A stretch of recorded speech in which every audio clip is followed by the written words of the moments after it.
2 words. Chewing tobacco. I am not the only one, I know it, who made this face while watching Western movies and some grimy guy just like spits into a bucket like poo, some like brownie green slime. In saloons in the old Wild West, spitting became so common that it had to be outlawed at one point. Men would spit tobacco onto the floor with spittoons and cuspidors lined the bar. Most of the time, they missed. The job of cleaning them often fell to junior shop assistants, which was a worse job than cleaning a fast food chain bathroom. They essentially became little cesspools of disease, and people got really worried eventually because, no duh, they're spitting all their stuff everywhere. Following the devastating flu epidemic of 1918, plus the constant fear of TB, anti-spitting campaigns were undertaken and it was outlawed. Number 9. Shine bright like a diamond. If somebody told you that your face was glowing back in the late 30s, that would be the highest of all compliments. You'd be like, oh my god, thank you. I am not a vampire, but thank you. Thoradia was a beauty product company that made radioactive creams, radioactive powders, radioactive lipsticks, anything to get your glam on, all for the price of radioactive products. It didn't end well. This is insane to me. They took pride in using thorium and radium lead to tone facial tissues and remove wrinkles and all that jazz. And the product was doing so well that it circulated in Italy, Portugal, Romania, Egypt, Belgium, and France. Worldwide. It wasn't until 1937 until the French government caught on to these little pesky side effects, some would call. So the radium would literally make your skin glow a bit. That was the pull. That was like the, no way, really? Debit. And alongside the glow, also you were having insane side effects that would ruin the rest of your life. Maybe that's Paul Rudd's secret. If his jaw starts to fall off, we'll know something's up perhaps. Number 8. Clamshell hair removal. Whew, here we go. Nowadays you can laser off any unwanted hair. Waxing as well. Sounds like an absolute nightmare, but compared to how it used to be done, it's still our best method today. Looking back to around 100,000 years ago, long before Gillette had their 9-blade razors with cooling gels and all that good shit, we had to use seashells. Literal seashells. And when I say seashells, I don't mean they would glide across the skin and, you know, Sweeney Todd themselves. No, they would use 2 shells and then put them together as tweezers and pluck the hairs out one by one. Seashells. Can you hear that? It's the sound of our ancestors plucking their eyebrows. They're still screaming. Sharpened clamshells were used later in the 19th century, and we realized if they're flat enough, we can swipe them off. So they were sharpening shells. Eventually they got to the gliding technique. Saves time, but still it was horrible. And if that sounds bad, 30,000 years ago, we used flint blades to shave. Yeah, just remember, when you nick yourself, it can always be better. Number 7, mouse skins. It honestly seems like we really can't get our eyebrows right. In the early 2000s, they were plucked within an inch of their life. Today we have brow pencils, waxing, soap brows, which I really don't understand. Back in Elizabethan times, they were plucked entirely off of the face to make foreheads look bigger. And now there's this trend. Eventually, bountiful eyebrows came back into fashion, and for those women who weren't blessed with such brows, resorted to mouse traps. That's right, in order to get that luscious furry frame above their eyes, they would catch mice, skin them, and apply them to their eyes. Yay! In the 17th and 18th century, more specifically, women of nobility were known for shaving off their eyebrows entirely and stick on the mouse skin. It was better if the mice had really dark fur because the popular look of the time was pale skin and black eyebrows. Gee, I wonder where Snow White came from. But even more hilariously, they would place their brows higher than normal so they walked around looking surprised all the time. Imagine one of them receiving the worst news possible while simultaneously looking like they just won the lottery. Also, the glue wasn't very good, so they would fall off at leisure. Your mom died. Oh no, like what the heck? Number 6, horsehair dental floss. Yeehaw! Okay, despite how annoying dentists can be sometimes, flossing is vital when it comes to mouth cleanliness. But using horses' hairs to do so, that just sounds counterproductive, no? Early human remains were studied and it showed these grooves in between their teeth. So they would sharpen these little sticks on both sides or use horsehair to get those hard to reach places. Even back then, way in ancient times. If it wasn't horsehair, it was thin, long twigs. Honestly, I'd rather use the twigs. At least that has like a scent of some sort. I don't know, like minto green, something like that. Horse back? No. It really wasn't until 1815 until a New Orleans dentist named Levi Spear started to use silk thread to floss in between the teeth instead of hair. Thank you, Levi. As fun as horsehair flossing sounds, I'm gonna stick to the spearmint. Spearmint. Levi Spear. Wait a minute. Number 5. Crocodile done the deed. Again, I'm saying this again. Who had the gall? Who had the damn audacity to look at a steaming pile of digested animal excrement and go, you know, that will work for insert problem here. Once again, I put the question, how the heck did we survive? But nevertheless, we are here once again to bring to you yet another animal poop cure-all, and this time it was for contraception. Yes, in ancient Egypt, women would use crocodile dung as a contraceptive. Yay! Now, crocodiles were worshipped and sacred to the ancient Egyptians, so that could be one reason why they thought it would help. They would mix it with sour milk, to make it a pasty kind of poop dough with a hope that would create an acidic barrier to sperm. Kind of like a dungy version of a diaphragm or a cap used today, but covered in spermicide. We had to start somewhere, but I honestly can't think of a better way to kill the mood. Hold on, honey. Gotta shove some poop out there. Number 4, sulfur for freckles. Ooh, this next one gets me hot. This next one hits too close to home. Sorry, frecklers. I love my freckles. Every summer they pop harder and harder.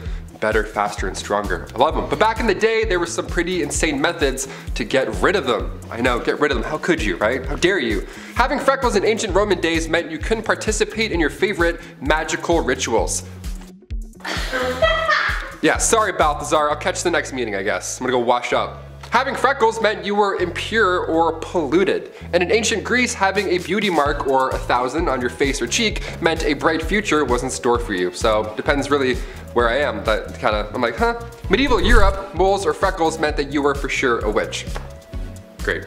That one they're onto something a little bit. I got witchy vibes. Ancient China, if you had a red or black mole, that was actually a good sign. But a brown mole, like this one, meant grave warning signs. Eee. So depending where and when you were, that freckle that you named when you were 7 could have possibly changed your entire life. In places where freckles weren't desirable, sulfur was used daily to get rid of them. We don't recommend lathering your face with sulfur. In fact, I think magical rituals are safer. Number 3, Versailles and other palaces. Did anyone else imagine when they were a kid that they were born in the wrong era and should have been like prancing around in golden embroidered gowns in palaces, or being in a masquerade decked in velvet across the room from your secret lover? Some more than most. Except there is a lot missing from that fantasy, specifically the smell. You'd think a place like Versailles with like halls of mirrors and lots of gold everywhere would be like the cleanest place to live in the 18th century, but the reality was stomach churning. Remember that red velvet dress? Well, that hadn't been washed in God knows how long, and you were stuffed in a room with people wearing the same thing, and everywhere was a toilet. That's right, nobles didn't wait to empty themselves in a chamber pot or bathroom of some kind. Versailles was their toilet. They would relieve themselves in empty fire pits, imagine if it was occupied, in the stairwell, behind doors, wherever they felt. Sounds too ridiculous to be true? Well, take this 1675 report of the Louvre Palace in Paris, and I quote, "On the grand staircases, behind the doors, and almost everywhere one sees, there are massive excrement. One smells 1,000 unbearable stenches caused by calls of nature, which everyone goes to do there every day." Unquote. Things got so bad in other palaces, Henry VIII even had to decree that cooks in the royal kitchen were forbidden to work naked. Why were they working naked? I don't know. Or in garments of such vileness as they do. So as for my first point, I think I was born in precisely the right era. Number 2, finger food. You ever go to somebody's house for dinner and they have like 15 forks laying in front of you, just way too many utensils for no reason. That's why I like nachos, okay? It's not intimidating. Burgers aren't intimidating. You can just eat with your hands and get messy. It's easier. It's way more fun as well just to dive in and make an absolute mess. Like medieval times, for example, they had cutlery, but you had to be somebody fancy to have it. Most of the population, being poor and all, had to eat with their hands. Chopsticks were first used during the Shang dynasty. The oldest chopsticks ever found went as far back as 3000 BC. But come 400 AD, China's population spiked, resulting in a lack of resources for food. These stirring sticks now got a lot smaller to fit for their smaller portions, and that was the start of chopsticks. Fun fact, come the 16th century, the rich and fancy carried their own set of forks with them to their royal dinner. King Charles V of France had a vault a vault with a few forks in it. He's like, hey, check this one out. Bing. That's how rare that kind of metalwork was back in medieval times. I bring plastic forks to work. Does that count for something? I have like 2 in my backpack, maybe 3. Number 1, and last but not least, a gong farmer. Adding to that fantasy I spoke about earlier, living in a castle with a glistening, sparkling moat. What moat could you want? Well, I'm sorry to say that moats often doubled as toilets. Very often when castles were built, the toilets would be built high up in the castle hanging over the moat so that it would just drop right in there. But another way they would deal with their droppings was to build a toiletry over a cesspit, kind of like an outhouse, or kind of exactly like an outhouse. Except at one point the cesspit would fill up. Enter the hero of the hour. Today we have people with machines who do it. Somebody actually had to go in there and do it himself with their bare hands. Friends, remove your hats in honor of the gong farmer. Their job was to get on in there, shovel it out by hand, and ferry it to a spot where they could bury it. It was a dangerous job for a multitude of reasons, the top ones including the pits were often riddled with disease, and they were often quite deep. So as a result, they were paid very well for the time to sweeten the fact that no one would go near them, so they would be forever alone. But even then, lives were lost. One man by the name of Richard the Raker fell into one and drowned. Number 10. Snake eyes. Well, not exactly snake eyes, but after extended use of belladonna drops in the eyes, you would probably wish that a snake bit you in the eyes. Belladonna is poisonous. It's no calzone, red flag, but yet it was still used by Egyptian royalty. Basically, the drops of poison would dilate your pupils, and that would be considered to be beautiful. For some reason, I guess, okay. Extended use of the drops had terrible side effects for the user, blindness being one of them. You gotta remember, folks in this time have no social security, and the best doctors can do for you is tell you to go take a bath in crocodile dung. And to pray to the gods for more, I guess. Sure, okay. So to avoid that tragedy, go for the natural look and avoid the eye drops. You'll thank me later. Number 9. More eye stuff. Thought I was done with the eye stuff? Ah, well, guess again, amigo. I ain't done yet. I've got lots more to say about that. Okay, maybe a little. Eyeshadow and eye color. Some ladies today would say no special outfit is complete without it, and honestly, I have to agree, ladies. Sometimes y'all do some stuff with your eyes that makes me say, damn, you look good. Damn, you look good. However, some ladies might be cautious to slap some color on their face if they knew the origins of the product. As for the royalty of Egypt, eye makeup was in. Seemed to be a trend. However, they weren't so cautious of where their makeup got its origins. Egyptian eye glitter had 2 key ingredients: applicable powder and bugs. Yeah. You know the super colorful ones that are like really big and you wouldn't want to be around? Yeah, those, beetles, scarabs, and pretty much anything you could find. They would then crush them into a heavenly pulp and smear it all over their royal faces. I have issues with spiders and wasps as it is. I have no interest in wearing them whatsoever. I actually hate wasps. That's just, even just crushing up a bunch of, and just, oh, this is good. Oh, I love this. This is the best. Yeah, no, don't do that. Number 8. Doormat toothpaste. We've mentioned some horrible lipsticks and face powders, so we need to mention this disaster of a brand. Moving past the days where your barber pulls out the problem in the 1940s, we had toothpaste. Yes, we had it. This is good. In fact, we had the most powerful toothpaste ever to this day. It was called Doormat. Okay, yeah, so back in the 40s, people were brushing with radiation. Even on the actual tube, it says, radioactive ingredients increase the defense of teeth and gums. Okay. These cells are loaded with new life energy. The bacteria is hindered in their destroying effect, leaving behind a pleasant, mild, refreshing taste. Ah, yummy. Its radioactivity was low in comparison, but the fact that this existed once, not too long ago, is just wild to me. Good gums don't bleed, they actually glow. What would their slogan be today? Doormat, accelerate your breath. Number 7. Shards and Shards. Oh, you thought we were done with the bum history. Think again. This is a part 4, and honestly, I can do 4 more parts on wiping alone. It's a pretty big deal, it's nuts. We don't realize how lucky we are. During the pandemic, for example, one of the first things people stocked up on was toilet paper. It's worrisome to not have 6 rolls on standby. You start getting anxious, right? You're like, oh, but what if I eat some lobster? I don't know. Whatever makes your tummy upset. Now you know a little bit more about me. But nobody did it like the ancient Greeks, and I mean nobody. Survey says ancient Greeks would wipe using broken pieces of ceramic. Oh my god. They would even sometimes write the names of their enemies on this piece of shard and then wipe. Isn't that wild? It's like, I'll show you by wiping with ceramic with your name on it. Gotcha. Yes, this obviously led to major health problems, and according to the British medical journals, 3 pieces was often enough. 3 is still a good number today. That's a comfortable fold, but ceramic, no, there's no way. No way. It was the better alternative, believe it or not. The other was actually sharp seashells. Number 6, deodorant. Before the Old Spice guy was even born, what did people do to smell good? What? Deodorant was first introduced to the public back in the late 1800s. It was called Mum. It was a cream that used zinc oxide and it was stored in metal cold containers. Nothing like Speed Stick at all, not even close to being discreet. You can't put this stuff on the bus, since they're gonna, what's that guy doing with that jar of goop? Ancient Egyptians used ostrich eggs when it came to ancient deodorant. They made perfumes and were amongst the first to try any type of deodorant. So, thank you. Thank you.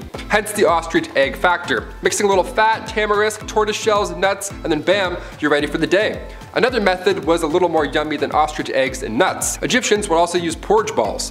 Flavored porridge rolled up and then safely secured in your little apple pitter fritters right there. Just don't wave at anybody or else you'll, there you go. Number 5. Shampoo. When my hair grew longer over the pandemic, I had a huge wake-up call. I had no idea what I was doing. I only used the Guy's shampoo, you know, like the classic 4-in-1 shampoos. That wasn't working anymore. I needed some curl cream. I needed shampoo and conditioner, separate things. It takes time to figure out what works with your flow, but the ancient Romans, they didn't have Head and Shoulders. They would just dip their hair in cold water at a public bathhouse, also very public, and then rub and scrape oils away. Lime wire was also used to wash your hair back then, but that was horrible. It's just as useful as lime wire. Sometimes Europeans wouldn't even use water at all. They would just rub their head with bran before bed and then brush it out with a comb in the morning. Yeah, bran. I used dog shampoo once by accident. Honestly guys, I'm not gonna lie. There's something they're not telling us. It was too nice. Number 4, Aqua Tana. Not to be confused with Aquafina, which is also pretty horrible. Aqua Tana was hot in the 17th century. This was a straight up poison that was marketed as a cosmetic. This was during the late 1600s and it was first used by 2 women, Francesca Lasarda and Teofania di Amato. They used this cosmetic, this makeup, so that when their husbands kissed them on the cheek, they would then be poisoned. It's named after its creator, a lady named Tefania, who was caught and executed for her crimes, but her recipe carried on through who we believe was her daughter, Julia Tefana. She took this deadly recipe all the way to Rome and then kept manufacturing it. Inside this cursed cosmetic was arsenic, lead, and perhaps belladonna. It was colorless, tasteless, and one of the deadliest. This cosmetic took over 600 lives. Brutal. Number 3, baldness. So what if you're going bald but you don't have a massive 16th century stupid wig? Then what do? Well, back in those days, if your hair started to thin out or you were losing patches, you would need a mix of chicken droppings. Yeah, chicken mixed with potassium. Okay, this ancient advice comes from a man named Peter Levens. He wrote this method down in 1654 as an alternative to lice-infected wigs. Both sound absolutely horrible. Honestly, I think I'd rather the lice-infected wig. At least then you can just take it off. Number 2, Sailor's Delight. Life on the sea was all but a sea breeze, and even today, you know how hard it is to take a shit on a boat? Whale watching's fun and games until your stomach decides it's had enough of the sea and wants to go home. While it's a rockin' and rollin' way of using the loo, how did sailors do it back in the day, before anything helpful? Was it easier being far away from the general public? Was it helpful that water was all around the place? Honestly, not really. That's when a tow rag comes into play. Yeah, anytime the word rag is used, you're not in for a good time. Near the head of the ship where the toilet was, this little indent or whatever the toilet, it wasn't a toilet, it was a hole. There was a single rope with a rag, and when it wasn't being used, or shared rather, the rag would be tossed over the side of the ship so it would just dangle in the water and wash away all day, which is fine, I think. I'm not really sure. The sharing is caring thing, I'm not on board for, pun intended. Do you fold, do you scrunch, or do you use barnacle rope? How do you do it, guys? Comment down below. Number 1, Q-tips. I love Q-tips a lot. I do 2 at the same time, and then I flip them, and then I do it again. Yeah, I get them twice. The first one for cleanliness, and the second one because it's for me, because I feel like it. Sue me. My eyes roll right back. It's the best. If COVID tests were done through your ear, I'd be getting tested twice a day just for fun. Q-tips, most of us know by now, weren't exactly made for cleaning your ears. As much as we only use them for that, Q-tips were invented in 1923 by a man named Leo Gergenzang after his wife stuck cotton balls to the end of a toothpick. Sounds a lot like she invented Q-tips, but sure, we'll roll with it. From 1923 to 1926, they were named Baby Gays, and then Q-tip Baby Gays, and then finally just Q-tips. Baby Ray's is like, too close. Sweet Baby Ray's is like way too close. Our sauce is not even close to that product. Back in those days, Q-tips were actually dipped in boric acid first before being shipped out. They were intended to sterilize wounds. After this, there was even Q soaps, Q oils, Q creams, Q cards, whatever, you name it. Anything that made you a QT. So what's this rumor that they're not supposed to be used in your ears? Like, sorry, what? What's that all about? Is that real? Well, in 2008, otologist Dennis Fitzgerald brought forward concerns about Q-tips and how they're really pushing earwax further into your ear canal, leading to possible infections. When Chesborough Ponds bought the company in 1962, they added the warning on the box. A warning we all gladly will still ignore, like I said at the beginning. I take one look at my earbuds and I'm like, yeah, I need 4 Q-tips right away. I need Q-tips yesterday. And coming in at number 10, baths. From bath bombs to jacuzzis, when did people exactly start warming up that cold river water to sit in for some R&R? Well, apparently the Romans were the first to think about warming her up. I don't really know if they had it in mind that warm water works better and faster to clean and rid of microparticles and had more of a mentality, but one way or another they did it. Were they really ahead of their time though? The first bathhouses have been discovered in Rome, approximately being built somewhere in the 2nd century BC. The first of its kind, from a river of cold water to the abundance of over 500 steaming prominent bathhouses. You could pamper yourself head to toe for a small price, small enough so that even the poorest could bathe. That's a lot of small business owners. Hottest water in town, step right up, step right up. The Romans came up with an idea to build a spa house thing which could be flooded and heated by the floor beneath it. With a giant fireplace inside the spa, it was lit by hand and blown through the vents under the floor. Damn, they were smart, huh? Hot and steamy and good for the body. And clean. Well, cleaner. The bathhouse was a technology of its own and it seemed like humanity was headed in the right direction. No, they were not. Number 9. Wiping. Do as the Romans did. It's thought that these people thought of literally everything before us. Oh yeah? How about pogo sticks? Think of that? Huh? Pogo-initis? No, you didn't. Look that up, did they? Over the years I've had some pretty jobs, but nothing as as this one. Literally. Sire, would you like fronteth to backeth or backeth to fronteth today, sire? That's right, there was a job for that. People had to have had started wiping at some point, right? But who exactly and when? The groom of the stool. Chief gentlewoman of the privy chamber. Call it whatever you like, we know what they did. So what exactly did they wipe with? Well, usually hay, sticks, fur, or even seashells. Every single one of those sounds itchy and terrible. I know what Charmin can do sometimes, and I can't imagine what a piece of oak could have done back then. Was there splinter taker-outers as well? I can't help but feel, although how painful and stinky it was, I'm sure there was at least one shared laugh, a little quality time spent with some royalty to say the least. Although this career is speculated, both King Charles I and King James I had them, so unless they decided they wanted to do that after them, someone must have continued doing it. I hope for a pretty penny at least. Those waste management dudes have pretty good benefits. Filing your taxes looking for a job description? Yes, here it is, wiper. Number 8, there's not a Visine for that. Does anybody else sneeze when they look at the sun, or is that just me? Do I have issues? I have a handful of allergies and one of them apparently is a star. That's neat. My eyes are literally always dry. I think I forget to blink. I'm not really sure what's going on, but today there's a Visine luckily for everything. Eye drops are common, but written in the oldest book of medicine, the Ebers Papyrus, chock full of ancient Egyptian medical recipes, it contained old optical treatment. Even in Egyptian artwork you can find ancient cataract treatments. British archaeologist Austin Henry Layard found these clay tablets from ancient Babylonia around 625 BC, and treatment for dry eyes was a little different than today. Today all you have to do is and you're good. Back then you had to get chemicals from plants and then mix them with prayers. Good game, good luck. One ancient tablet described the treatment of the time saying, if a man's eyes are affected with dryness, he shall rub an onion and then drink a beer and then apply oil to his eyes. Just mix all that put it in your mouth, and then thou shalt disembowel a yellow frog mixed in its gall and curd and applied to its eyes. I don't even know what the f that means. Like imagine getting that on a prescription, you're like, a yellow frog? What? Number 7. One night with Venus, 2 years with Mercury. It wasn't too long after humans discovered toe curling that as much fun as that may be, there can be some unfortunate side effects. Knowing somebody in the biblical sense can transmit not so fun diseases if you catch my drift. Like syphilis, early stages being sores and uncomfortable rashes, late stages having much more serious side effects, like blindness, heart disease, and oh yeah, it can make you go crazy. So throughout history, and especially before there was antibiotics, how do you treat a disease so common amongst people participating in the devil's dance? Liquid mercury. Yep. People tried to treat a disease by consuming liquid mercury. When applied to the skin, it burned. Therefore, if it hurts, it works. It was noted that syphilis would go away after mercury treatments, but this could have just been a stage of the bedroom rodeo disease, as its symptoms disappear right before things get bad. This is also assuming that people taking mercury aren't getting sick of mercury poisoning in the first place. This practice continued way longer than it should have, as it wasn't until discoveries made in the 1900s that a better option for treating the brothel-related illness. Honestly, with this kind of logic, anything's possible. Sky's the limit when you're crazy. Number 6. The Great Stink of 1858.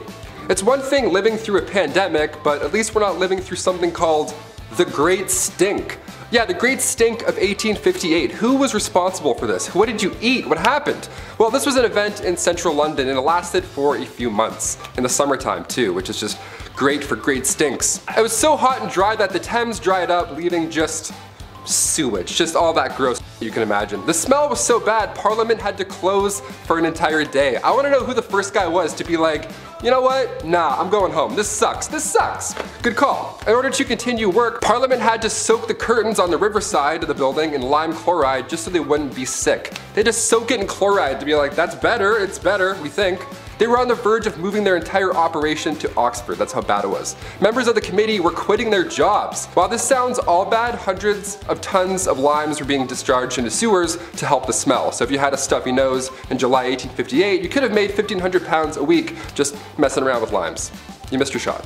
Number 5. The Human Flytrap. This is honestly so fivehead. A brilliant play. Might be one of the best moves I've ever seen. Have you ever been to a picnic with a nice sandwich, some fresh crisp potato chips, and an ice cold lemonade as you sit on a warm blanket, enjoying the view just over yonder?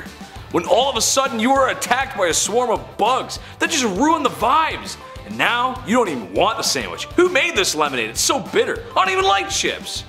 The pharaohs of ancient Egypt felt the same way, except they had a great way to deal with it. Simply take a few of my servants and slather them in honey. Place them away from our royal picnic and bada bing bada boom, you got no more flies bothering you or your sandwich. This honestly sounds completely cruel, and at a time when hygiene in general wasn't great, how did they get all that honey off? Sure, a dip in the Nile will get rid of most of it, but you'd probably just glaze yourself for a crocodile's lunch. Honey would get stuck in places where the sun don't shine. And just like shame, you can never really wash it off. Number 4. Ancient sunscreen. As soon as summer comes around, game over, honey. I burn so easily. I have freckles for 2 days, then the rest is just red and just bad. All bad. That's why I'm a fan of winter. I don't have to keep applying sunscreen to my face all day and feel like I'm about to faint. But how did Egyptians beat the heat in ancient times? They didn't have Banana Breeze SPF 35. What did they do? Well, ancient Egyptians valued their skin as a symbol of beauty. You think your morning skincare routine requires a lot of work? Yeah, buckle up. Their routine was written on a tomb wall and also scrolls. They used rice bran containing UV absorbing gamma or resinol, and that was used to block the sun off. Jasmine as well helped repair sun damage. Just some chick named Jasmine, she was like, don't look at it, just stop. Ancient Greeks used olive oil as sunscreen, which as far as UV protection goes, did absolutely next to nothing. You'd be burnt and dehydrated, but you know what? Tan line, so. Number 3. Red Dead Bandage. America 1864. There's a polite disagreement between North and South whether the South should be still using YouTube's least favorite S word as a business practice. The verdict? It wasn't very nice. That aside, the Southern states fought hard for a very stupid reason. Idiots. Such a hard fight in the fact that it was taking a serious toll on everyone. Specifically the Southern economy and civilians who got caught in the raw end of the deal. The war was a huge cost of life and money for both sides, but the South just didn't have the same resources the North did. So, after years of fighting, things weren't looking too good. An example of this was the South washing and reusing bandages as supplies were low and casualties were high. This might be hard to stomach, but that's just what happened. Nurses washed the blood off of blood-soaked rags and bandages to reuse simply because there was no supply. I don't have to be a doctor to tell you that reusing bandages in a time before antibiotics is a bad idea. It might be better to just not have a bandage in that case at all. as the chance for infection would significantly increase. Dutch, you got any fresh band-aids over there? I scraped my knee fighting with Micah. Hurts real bad. Maybe get John to kiss my boo-boo better. Number 2, ancient socks. Somebody got me socks as a gift over the holidays, and let me tell you, still the best thing you can get. Socks and lip balm, you can do anything you want. Game over. Socks in ancient Greece were not the right and left neon green athletic socks that you have today. No, not even close. Socks came around in the 8th century BC, made fresh from, you guessed it, animal hairs. Yeah, it was gross. This actually led to Romans tying animal skins around their feet and then tying them up. Cut to the 2nd century AD in ancient Rome, the sock game got real. Romans began using fabrics instead of animal skins, and it was softer, lighter, and all that jazz. And then later on in the 5th century, socks were worn only by the most holy. Socks were associated with the church, and they were considered a symbol of purity. Yeah, you heard it. Socks would go all the way up to your leg. A little different than the New Balance ones we have now that just go up to your ankle that, you know, fall off when you're halfway to work and then make you really upset. I have one right now, I'm gonna go figure it out. Number 1, heavy stomach. We as humans need food and water to live. Water honestly being number 1. I mean, I could eat a little bit more, but water's more important. But it is what it is sometimes. People in the past had no choice but to build water pipes out of lead. Sure, maybe it wasn't common knowledge that the lead was toxic, but a lot of people did know. So that's why all the cities that sparked up during the Industrial Revolution were built with such. Lead as a material did make sense as it was cheap and easy to use, so that simply outweighed the health risks of lead poisoning. Lead was a common material in other products as well. But when your drinking water is supposed to be fresh, maybe it's time to spend a little more so we don't end up, spending a lot more on healthcare for lead poisoning. After years of being underground, the pipes corrode and leak toxins into the water stream. It's why in older cities, a lot of time and money is spent today replacing old pipe infrastructure. To me, it's a classic case of, let somebody else deal with it, I'm sure it's fine. Well, I'm off to go work in a completely safe asbestos factory. I'm sure there's nothing wrong or bad in there. Number 10, the Switchblade Comb. Leather jackets, smacking jukeboxes, and a switchblade knife. Nobody was cooler than the Fawns on Happy Days. Well, maybe your uncle. Everybody has a cool uncle. But something I just think is silly, or something a lot of men probably use today, or at least the super cool guys who have no idea what or who the Fawns is, the Switchblade Comb. Basically, it's the same thing as a switchblade, but instead of a small blade, you got something to comb your hair with. Because when you're a man, you have to look fresh and tough at the same time. Trust me, ladies, it's how we operate. Gotta look tough, gotta look mean. And kick the jukebox, Number 9, the ball jacuzzi. I don't know about you guys, but there is nothing better than a nice hot tub.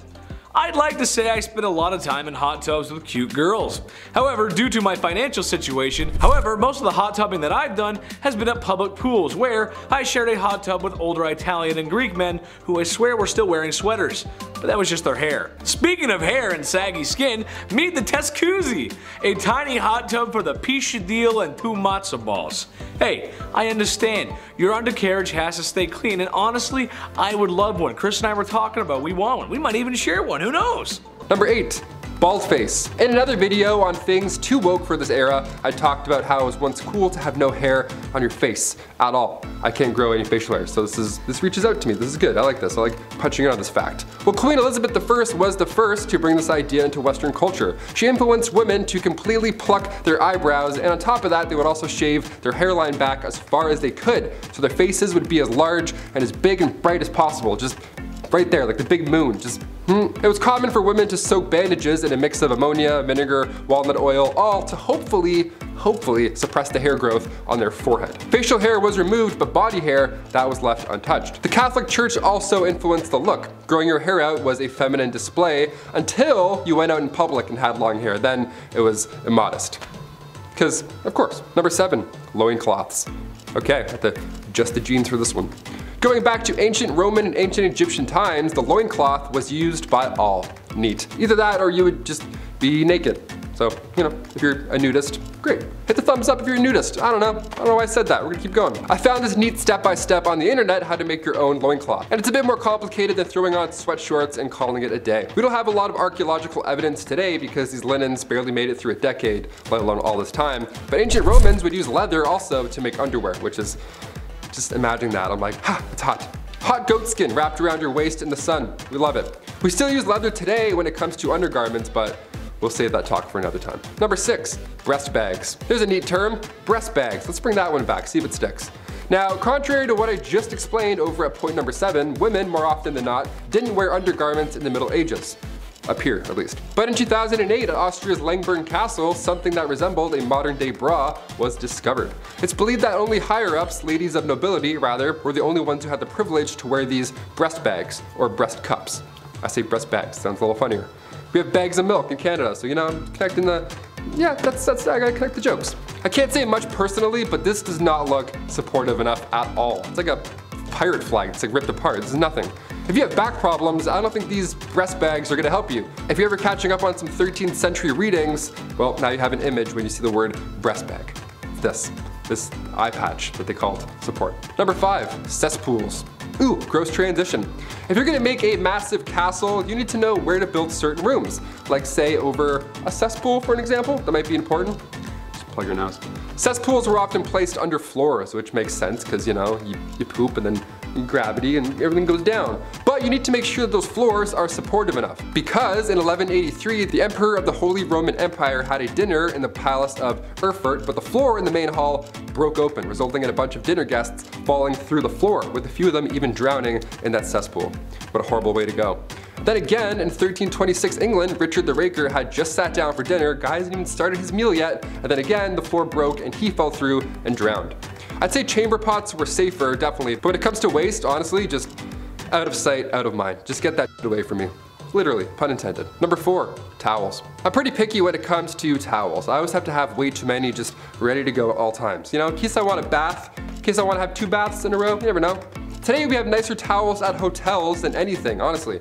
We all know somebody with a Bahia Principe resort towel in their closet, and you're like, really? Really, you thief? Okay, I'm telling. Around the 1800s, flour sack towels were the best you'd get. Now around this time, suppliers were packaging flour and other foods in these cotton sacks.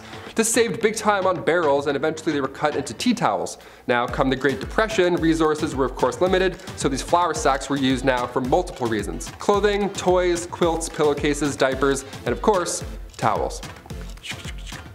Wouldn't feel too good on your back, not at all. Number 3, same clothes, new day. King James, and no, I don't mean LeBron, I mean King James VI of Scotland this time around. We'll talk about him another time. He had a pretty sweet idea when it came to changing clothes. You don't. Simple as that. What a dream, right? The amount of times I change my shirt every day for literally no reason, it's such a waste of time. It's like black, gray, black, yeah, that's it. It's a waste of time. King James would wear the same clothes for months at a time, even wearing the same hat for 24 hours straight. The guy's devoted to the hat game. He just slept like, didn't move a muscle. He went as far as not bathing either because he thought that it was bad for his health. Yeah, things were thought differently back then, as you may have known by now on this channel. James became king when he was just 13 months old, and he succeeded Mary Queen of Scots. In 1603, he took over as ruler for both England, Scotland, and Ireland for 22 years. And he looked the same every day. Gotta love it. Who's committed? Number 2, unwanted hair. Pubic hair is a biological mystery, and yes, even after we hit puberty, we still can't figure it out. What are you? What's going on? So far we believe this is part of our evolutionary history, and it comes from a time where we needed fur all over our bodies, right? Like animals. We evolved to protect ourselves against the cold, and just in general to keep that area, you know, safe. I don't know why I did that sound, but it's safe. So why is it that ancient Greek statues of women are completely hairless? Well, this was a time where if a woman's area was hair-free, for some reason the Greeks symbolized it as being pure. Okay, so in order to be considered pure, you'd have to use razors and creams, pumice stones, methods that were not as smooth as today. What's even more annoying is that men who would grow their body hair out, that was a sign of maturing.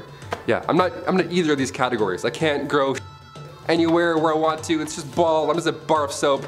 Yeah, I'm not gonna use a stone to shave either, thanks. We'll pass, next. And finally coming in at number 1, acne. Ancient Egyptians and Greeks came up with an interesting method of getting rid of those pimples. Now reminder, this was long before Dr. Pimple Popper was ever a thing. You ever click one of those videos and you're watching for like 40 minutes? You're like, I'm gonna be sick. Is that yogurt? What is that? Physicians back then discussed these elevated spots with black tops that can plague your skin for 4 to 5 years. But by squeezing these mysterious spots, you force out the maggot inside. Yeah, blackheads were called maggots back then, so that's pretty horrible. That's gonna be in my head forever. They would refer to severe cases as maggots that lie in bed of roses, AKA your face. That's the bed of roses. If a physician told me I had maggots in my face, I'd faint. Teeth worms and maggots, like just brush your teeth and wash your face and then avoid all that smoke. These disorders were thought to be human skin taking on the properties of animals, so that's pretty wild. So ancient Greeks and Egyptians would use honey, vinegar, turpentine, and emulsion of bitter almonds to solve that problem. Kicking off the list at number 10, Corlu. It's the 1930s, you're looking for a way to get rid of those upper lip hairs. Well, Corlu promises to have your back. They actually promise to have your armpits as well. Yeah, armpit hair and upper lip hair. Gone. For good, you say? Wow, that sounds absolutely lovely. Just don't read the fine print. Don't flip it and zoom in. Don't zoom in. This cream was applied to the upper lip, but side effects caused hair loss all over your body. And sometimes users would suffer from paralysis. It was on the market for $10, which back in the 1930s, that's a lot.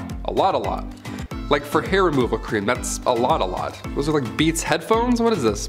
The Journal of the American Medical Association called this product out as viciously dangerous. Rightfully so, and those who suffered from those harsh side effects collectively sued the company into bankruptcy come 1932. The silent killer here in the cream was thallium, commonly used as rat poison.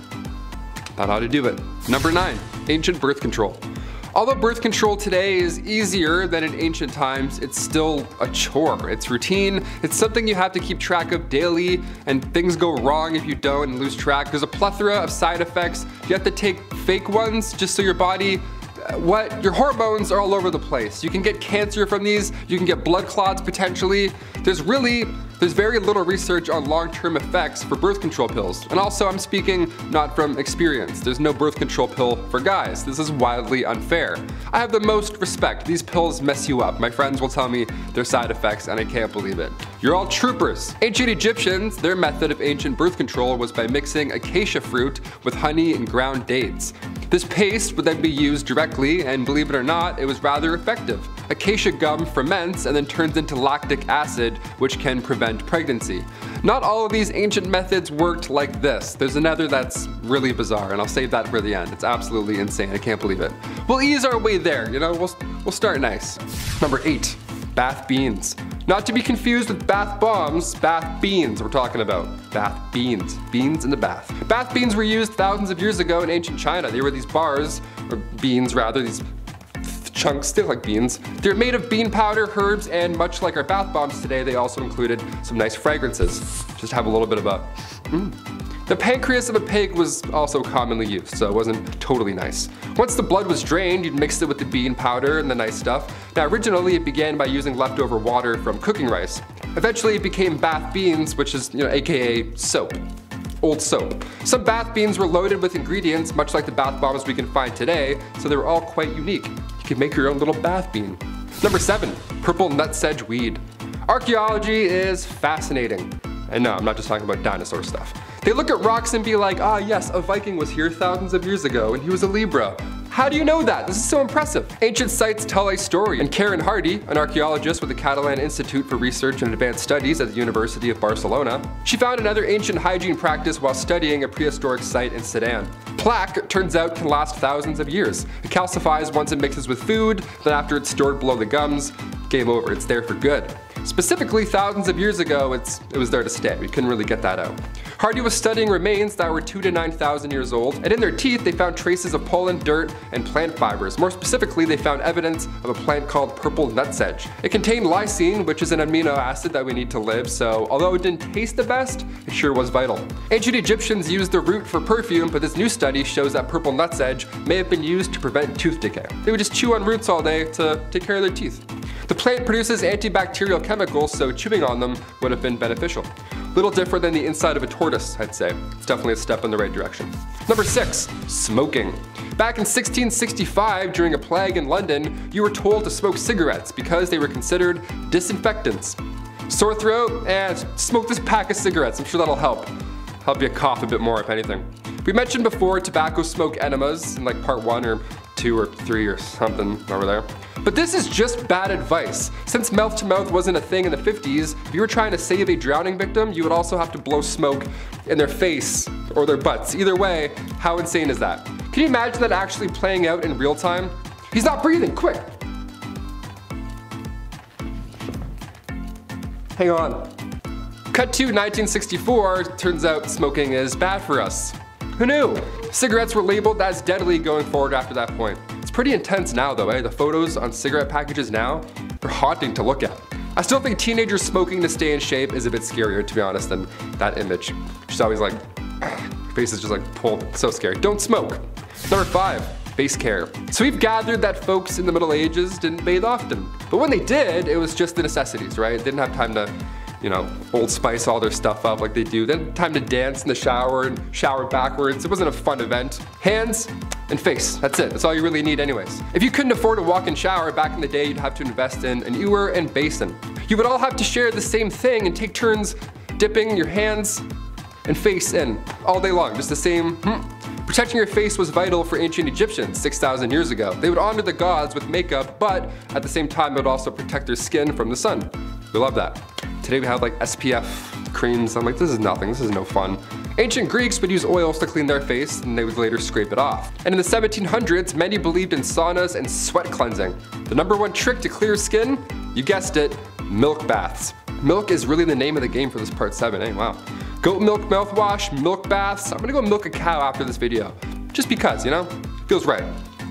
Number 4, python bile. Yeah, I just said python bile. So if you're eating food right now, I'll give you a sec, hit that pause button. Not only pythons also, but numerous animals, their bile would be used to treat ailments.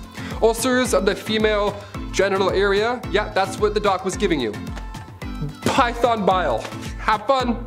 Ancient Chinese physicians would also hand over some elephant bile as well if bad breath was bringing down your game. Elephant bile mixed with water would get rid of halitosis. Honestly, any type of bile, just count me out. I just won't brush. How's that? Taylor, why do you have bad breath? Oh, have you seen the alternative? That's why, Mike. That's why. I almost tripped, but that's why. I almost broke my leg. I'm upset about bile. Number 3, malaria. Perhaps one of the most bizarre ways to treat one disease definitely is by getting another. If you suffered from syphilis back in the early 1900s, there wasn't really much help you could get. That was until Austrian physician Julius Wagner Jauregg came along. He received the Nobel Prize for this discovery, and as bad as it sounds, it's honestly quite the breakthrough. Julius discovered that malaria-induced fevers were the key to treating syphilis. Nice. Now I guess, we don't do this anymore because, well, malaria is still horrible, and a hefty amount of patients lost their lives trying this method. So no, we at BumbleBee do not recommend this method. We have other ways to treat it now. Number 2, rabies. It's a part 7, let's talk about rabies, might as well. This is a haunting list so far. Pre-rabies vaccine, I mean, what the hell did we do? Before 1885, that's when French scientists Louis Pasteur and Emile Roux, they developed the first rabies vaccine. We were pretty much SOL if a rabid animal were to bite you beforehand. I mean, one of the leading theories to prevent the spread of rabies was to not let your dog outside while there was a full moon.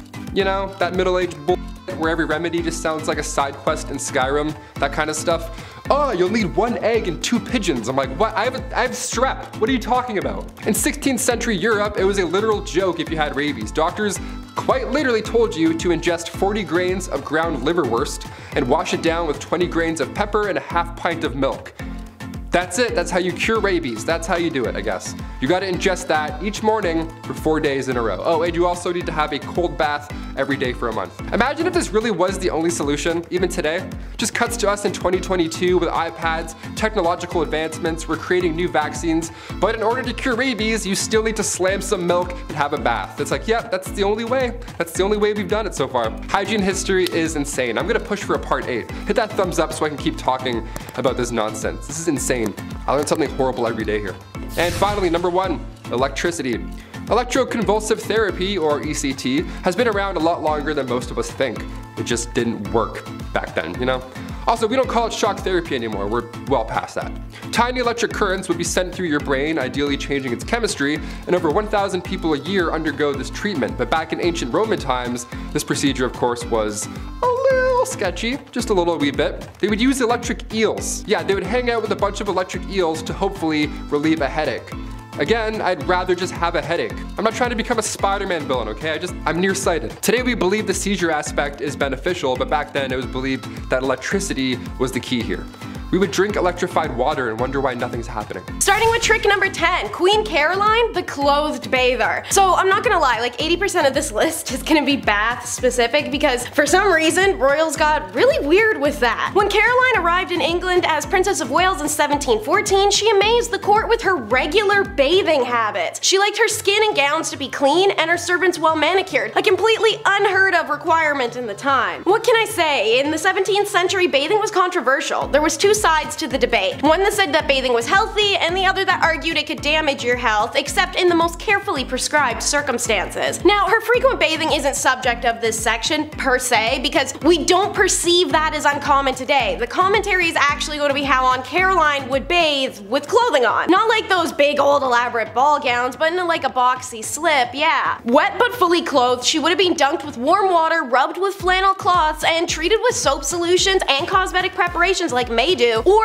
the milk of asses and mares, which is a lovely little segue into milk baths, number 9. You may think I'm about to spew off some Cleopatra facts and stories, which is fair. She and the Empress Poppapea did make this treatment famous, but I'm talking about a different monarch and one funky decision she'd make after the bath. So milk baths use lactic acid, alpha hydroxy acid, to dissolve the proteins which hold together dead skin cells. Whether or not the ancients knew all that, they could tell it had a rejuvenating effect on their skin. Whenever she was suffering from a distressing malady, which is olden terms for a woman being upset, Countess Platten Hanover bathed in milk and then generously donated the contaminated milk to the poor. Lives of Queen of England, the House of Hanover, Volume 1 by Dr. John Dodon documented one such occasion, writing, "Whenever Countess von Platten designed to appear with more ordinary brilliance than her own person, she was accustomed to indulge in an extravagant luxury of a milk bath, and it was added by the satirical or the scandalous that the milk which had just lent softness to her skin was charitably distributed amongst the poor of the district wherein she occasionally affected to play the character of Dorcas," from the Bible. Number 8, a lead facial. Today, if you have tan skin from that hot summer glow, it implies that you have had enough leisure time to acquire such a hue.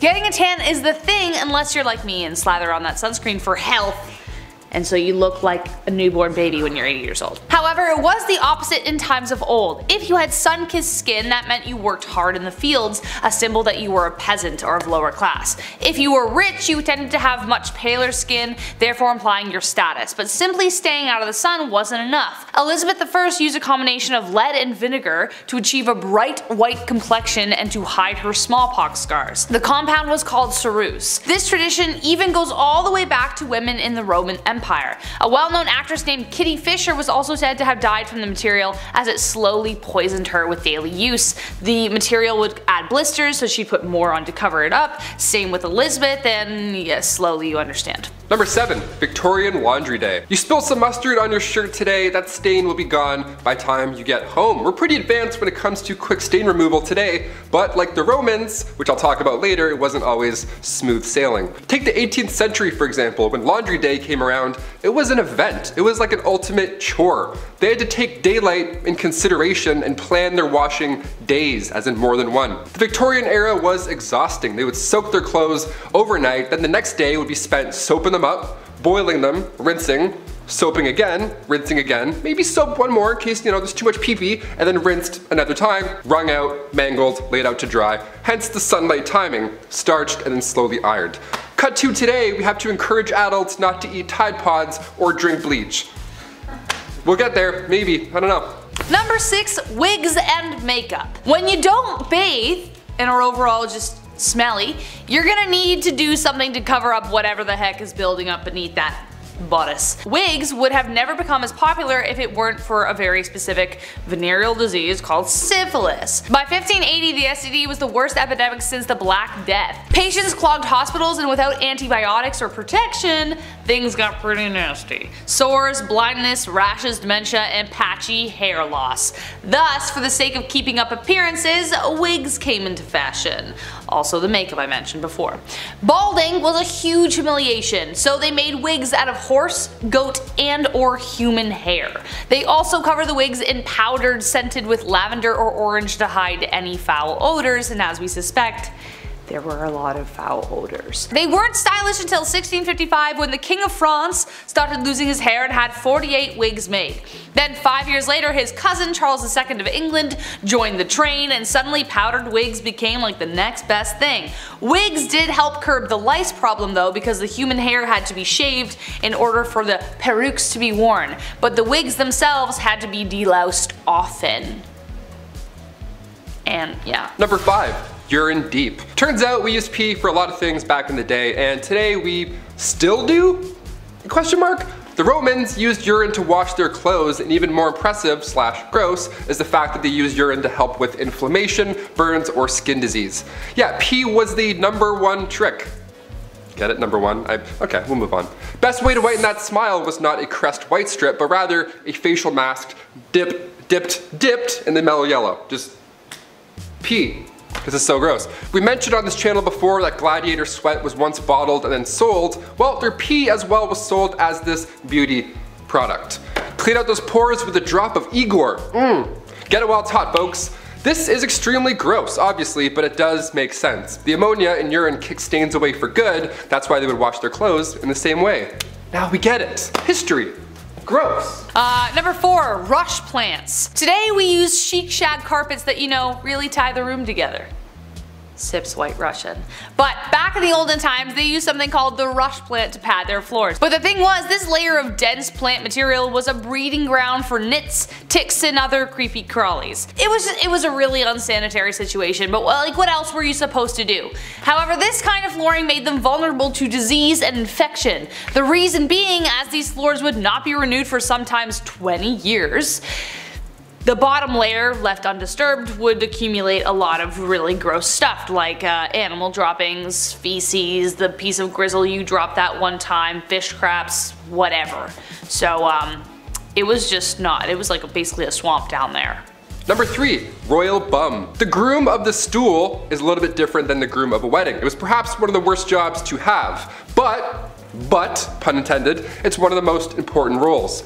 The groom of the king's close stool was a position created during King Henry VIII's reign. Their job was to wipe the king's butt. And if that doesn't sound horrible enough, this poor lad would carry the king's stool with him, like on his back like a JanSport, and then monitor the king's meal times, and they would plan their day around when they thought the king would take a shit.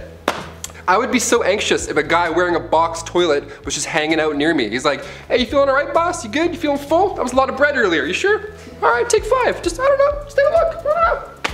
I'll let you be. Just jump. You must be thinking, what poor soul got stuck with this job? Well, this job was an honor, my friend. Sons of noblemen were awarded this role. You would get pretty close to the king, I mean obviously, but as time went on, these grooms became secretaries to that king.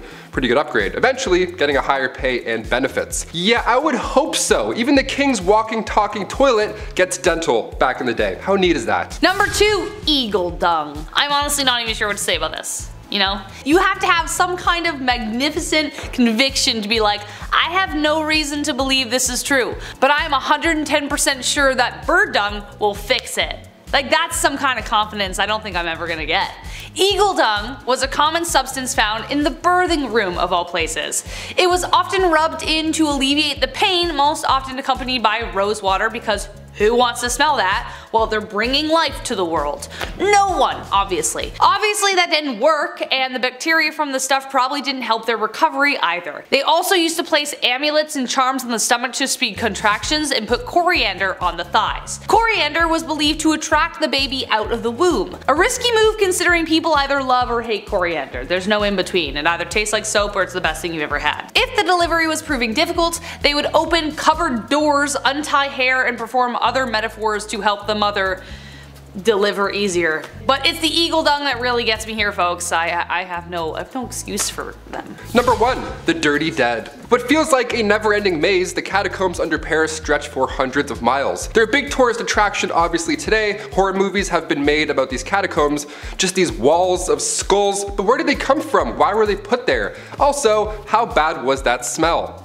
See, originally the tunnels were built for Paris stone mines, but near the end of the 18th century its purpose started to shift. Cemeteries were starting to pile up, and I mean that in a literal sense, disgusting. There was nowhere to put all these bodies, and everybody else started to get sick because of them, because they were breathing in, you know, dad corpse hot dog breath. They didn't quite know how to handle the dead in a clean way, so they just wanted these bodies out of sight and out of mind. So all these dead bodies that were laying in alleys or on the side of the road, they were gathered and then tossed under the city in these tunnels.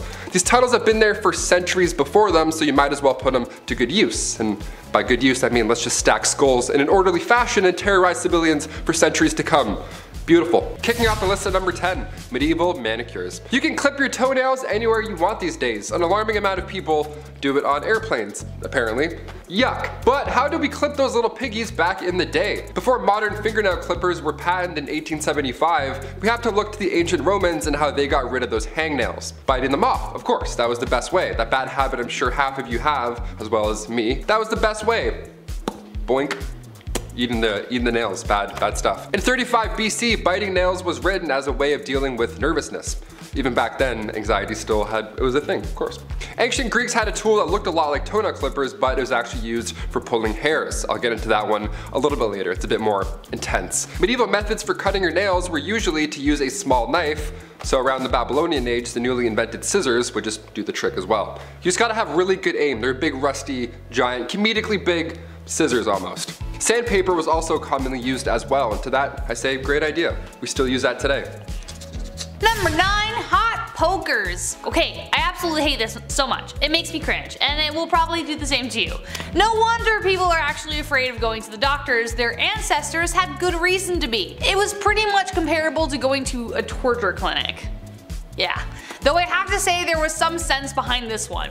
If you were to receive an injury where the loss of blood could be fatal, cauterizing the wound was a good way to stop it.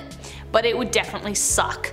They would heat up a hot poker and apply it directly to the wound without the luxury of any painkillers. Obviously, this would be extremely painful. Would I rather bleed out?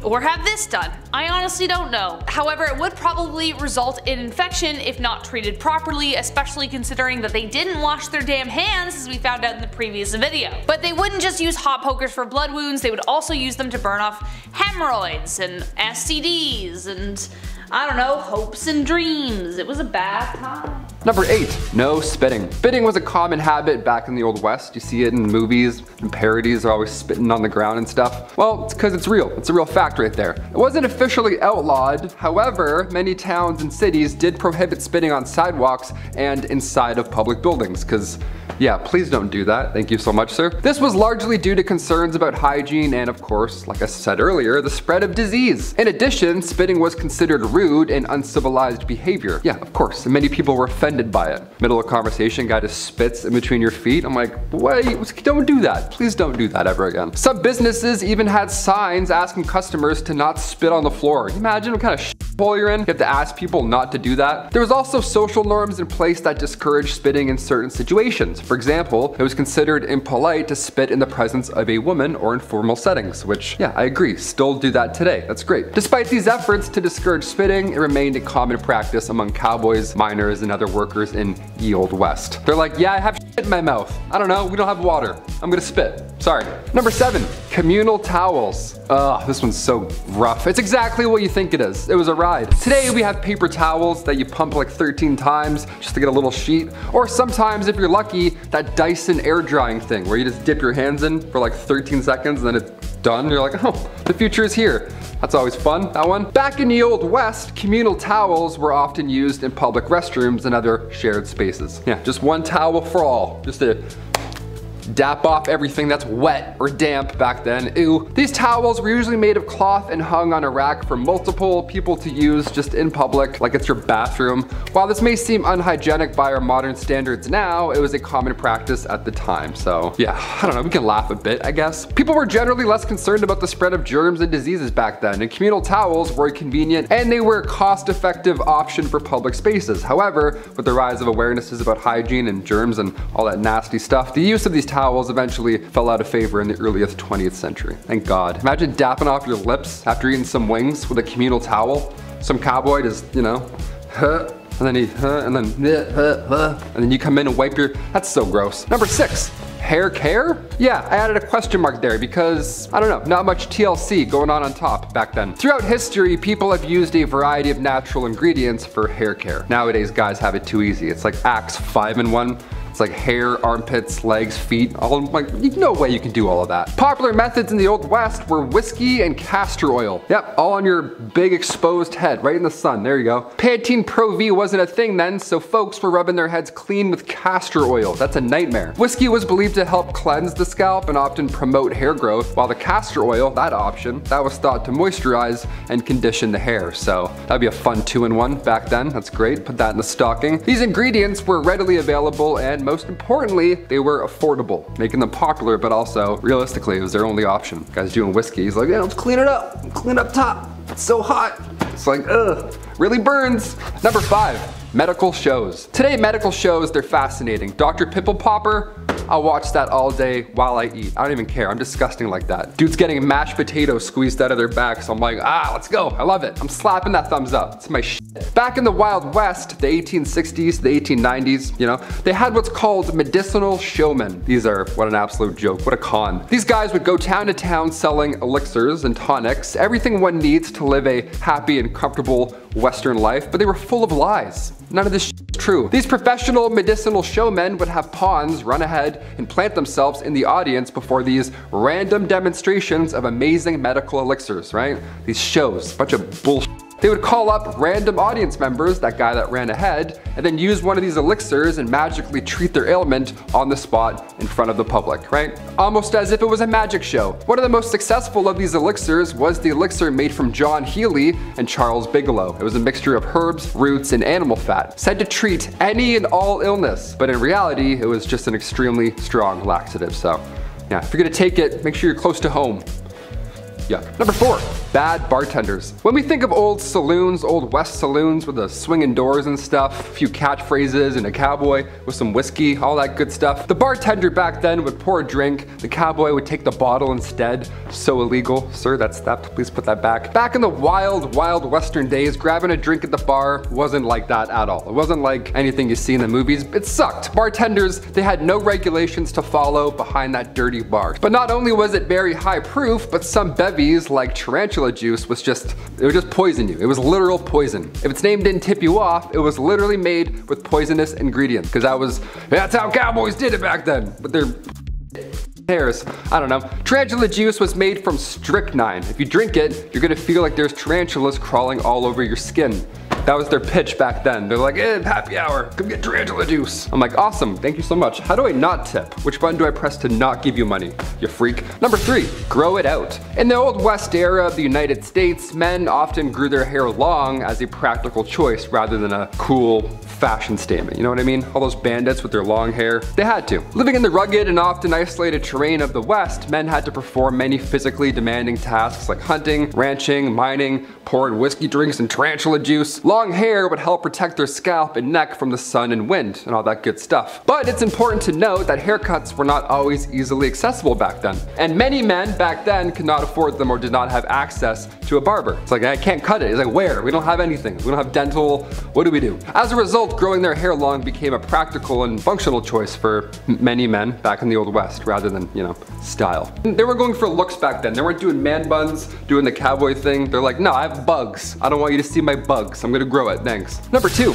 outhouses. This one here stinks. In the Wild West, outhouses were sadly common as indoor plumbing was not yet available. They didn't think of that yet. So these structures were often simple and consisted of a small building, if you want to call it that, with a hole in the ground for your waste disposal, if you want to call it that. Now, due to the unsanitary conditions and lack of proper waste management and knowledge about germs and stuff, outhouses could attract a variety of insects and other pests, and it was just bad to go in there. Flies, mosquitoes, other bugs, they were commonly found in and around these structures, and they could potentially transmit diseases to humans. So if you're in there, you really get your business done and then get out. You don't want to waste time. You're not checking any tweets while you're in there, that's for sure. Despite the unsanitary conditions of an outhouse, they were a necessary part of daily life in the Wild West. And people learned to tolerate the bugs and just deal with it because they're like, you know what, this is better than going on outside. Whatever's going on out there, we're good. Close that up. One time I went to a cottage when I was younger and my mom didn't tell me that they had only an outhouse.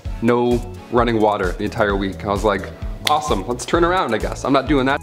I held it for like 7 days straight. It was a nightmare. And finally, number 1, broken bones. I'm lucky enough to have never broken a bone. I mean, knock on all the woods. But what if you did back in the old Western days, right? Then what would happen? But is a cowboy gonna heal you up? No. What if you were trying to learn a kickflip and you broke your leg? Then what? What are you gonna do? If the dental plan was any indication, it's not pretty, not a lot of options. In the Old West, broken bones were a common occurrence, particularly among those who worked in physically demanding jobs, like ranchers, miners, cowboys, around livestock. Those things kicking you randomly, something's gonna break. Treatment options were limited and often relied on first aid techniques, splinting the affected area with whatever materials were available, such as wood, cloth, or even animal hides. It sounds crazy, but back then that was really the only method for immobilizing broken bones. Pain relief, that was only provided with natural remedies, such as opium or willow bark tea, so you're gonna feel that entire healing process. It's gonna suck. More serious fractures, like ones that, go through the skin, those require the attention of a doctor or a surgeon. However, those medical professionals back then were not always available in the remote areas of the Wild West. No helicopter's gonna come in and grab you and then take you out. No, it's kicking off the list at number 10. Wiper, no wiping. On part 3 of the series, we of course brought up the worst job in royal history, the groom of the stool. Wiping was a royalty. We didn't have the fluffy bear family telling us to hashtag enjoy the go, where they used an incredible amount, just a wasteful amount of toilet paper. Those bears, so wasteful. We had to improvise back then and use leaves. And by we, I mean medieval peasants, not us. We discussed Romans just pooping through cold cement benches, but what did they use to wipe after the fact? Well, that was the sponge on the stick method, which I'll be honest, that's my favorite of the ancient methods. Because somebody had the perfect stick, right? Like one that was like, just the perfect angle to really get in there. No, the sponge on the stick wasn't that fun at all. It was actually communal, it was all bad. You had to share it, be like, oh, okay. Here you go, sir. Early Americans used brick-lined pits, and that was their washrooms. This was around the time of the Declaration of Independence, and besides human waste, people would dump anything in these toilets. They found a window in one of these pits. A window. Some poor guy hit a window. Can you believe that? And as for wiping, are you ready? Dried corn on the cob, that's what they would use. Yeah man, next time you do that corn on the cob butter trick where you spin it through the butter, all nice and smooth, keep that in mind. Number 9, just pull it. We've talked about brushing your teeth with urine, we've talked about using horsehair for dental floss, but can it get even more bizarre when it comes to oral cleanliness? Yes. We still do this method today. If a tooth is beyond repair or it's causing an infection in your jaw, yeah, just pull that sucker out. See ya. Sometimes it's the only option. Sometimes. Back in the day though, this was the best and only method. Sore tooth, maybe a cavity, something's not feeling right, maybe your gums are just hurting, maybe you bit down on a bone, no problem. Pull it. No matter what the case is, just yank it out. Dentists weren't a thing in the Middle Ages. Dr. Downer didn't politely remind you to floss more, you know what I'm saying? But they did have a barber, the fastest dentist in the game. Barbers were responsible for obviously cutting hair, but they too would pull teeth and they would bloodlet. This guy must have been in the weeds every single day. He was so busy. Yeah, just a little off the top, maybe a little bit of blood at this, a couple of molars too, classic 3-in-1 appointment, you're good, debit. If you walked into the barber shop and you were bald, he already knew what was up. He was like, all right, I'm gonna start warming up the arm here. And if you think that's weird, well, let's go a little bit more recent for this one.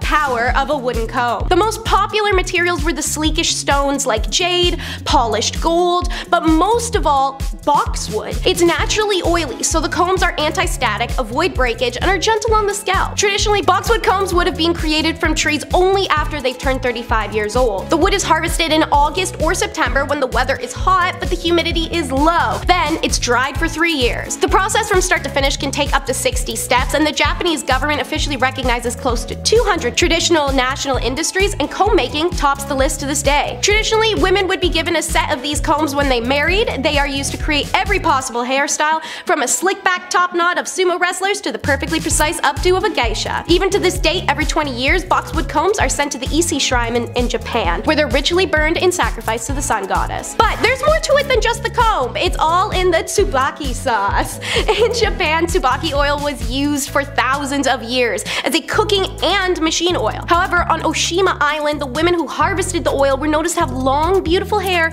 and radiant, clean skin. Naturally, they'd been using the oil harvested from the tsubaki nuts on their hair and skin since it was all over their hands from working. This news flew, and suddenly far and wide, Japanese women started using tsubaki for beauty purposes. Science time! Tsubaki oil contains a very high level of oleic acid, which will control the water loss while making your hair softer and more pliable and minimize shedding. Linoleic acid in the oil stimulates hair growth, maintains healthy scalp conditions, and improves moisture retention. Tsubaki oil is non-greasy and an excellent all-around moisturizer for hair and skin. Its excellent emollient properties keep skin and hair supple, and tsubaki also features prominently in the art of traditional patterned Japanese designs.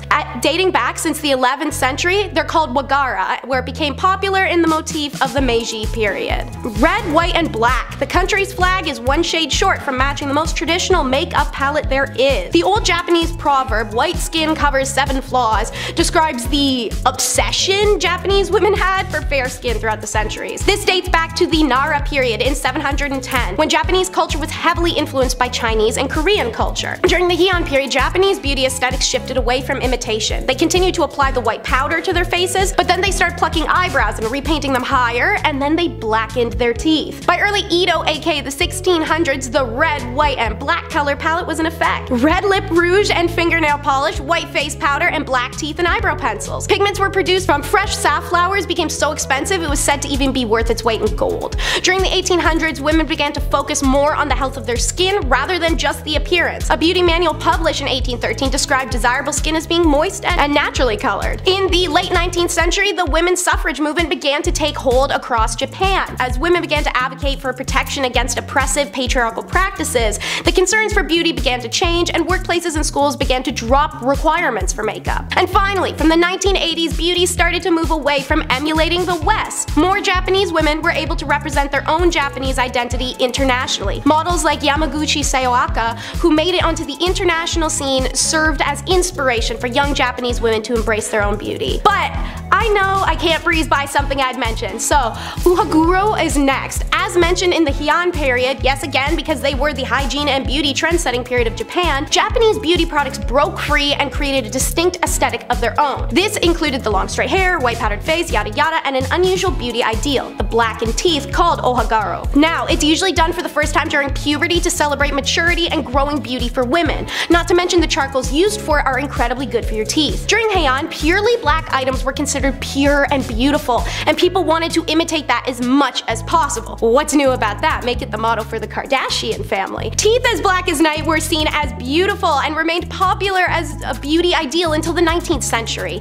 Many Westerners who visited Japan described the practice as repugnant because the Japanese custom disfigured the women by making them intentionally unattractive. Naturally, Westerners didn't even see their women as human beings, just walking baby machines, so they couldn't wrap their pea brains around the concept a woman's appearance is not always about or for them. Many still can't in modern times. However, many Japanese girls were allowed a relatively large degree of both social and sensual liberty. This social ritual is a celebration of the determination of mature women. And while we're on the topic of teeth, how about dental ablation and avulsion? It's hygiene, it's beauty, it's the deliberate taking out of teeth. 3 birds, 1 stone. In Jomon culture in the Japanese archipelago, dating back 13,000 years to 23 years BP, practiced this ritual extensively for ceremonial purposes and during rites of passage. 90% of their population had extracted upper and lower canines and lower incisors, usually when the recipients were between late teens and early 20s. Tooth ablation is explained by the archipelago belief that the body is a physical symbol of membership in social community.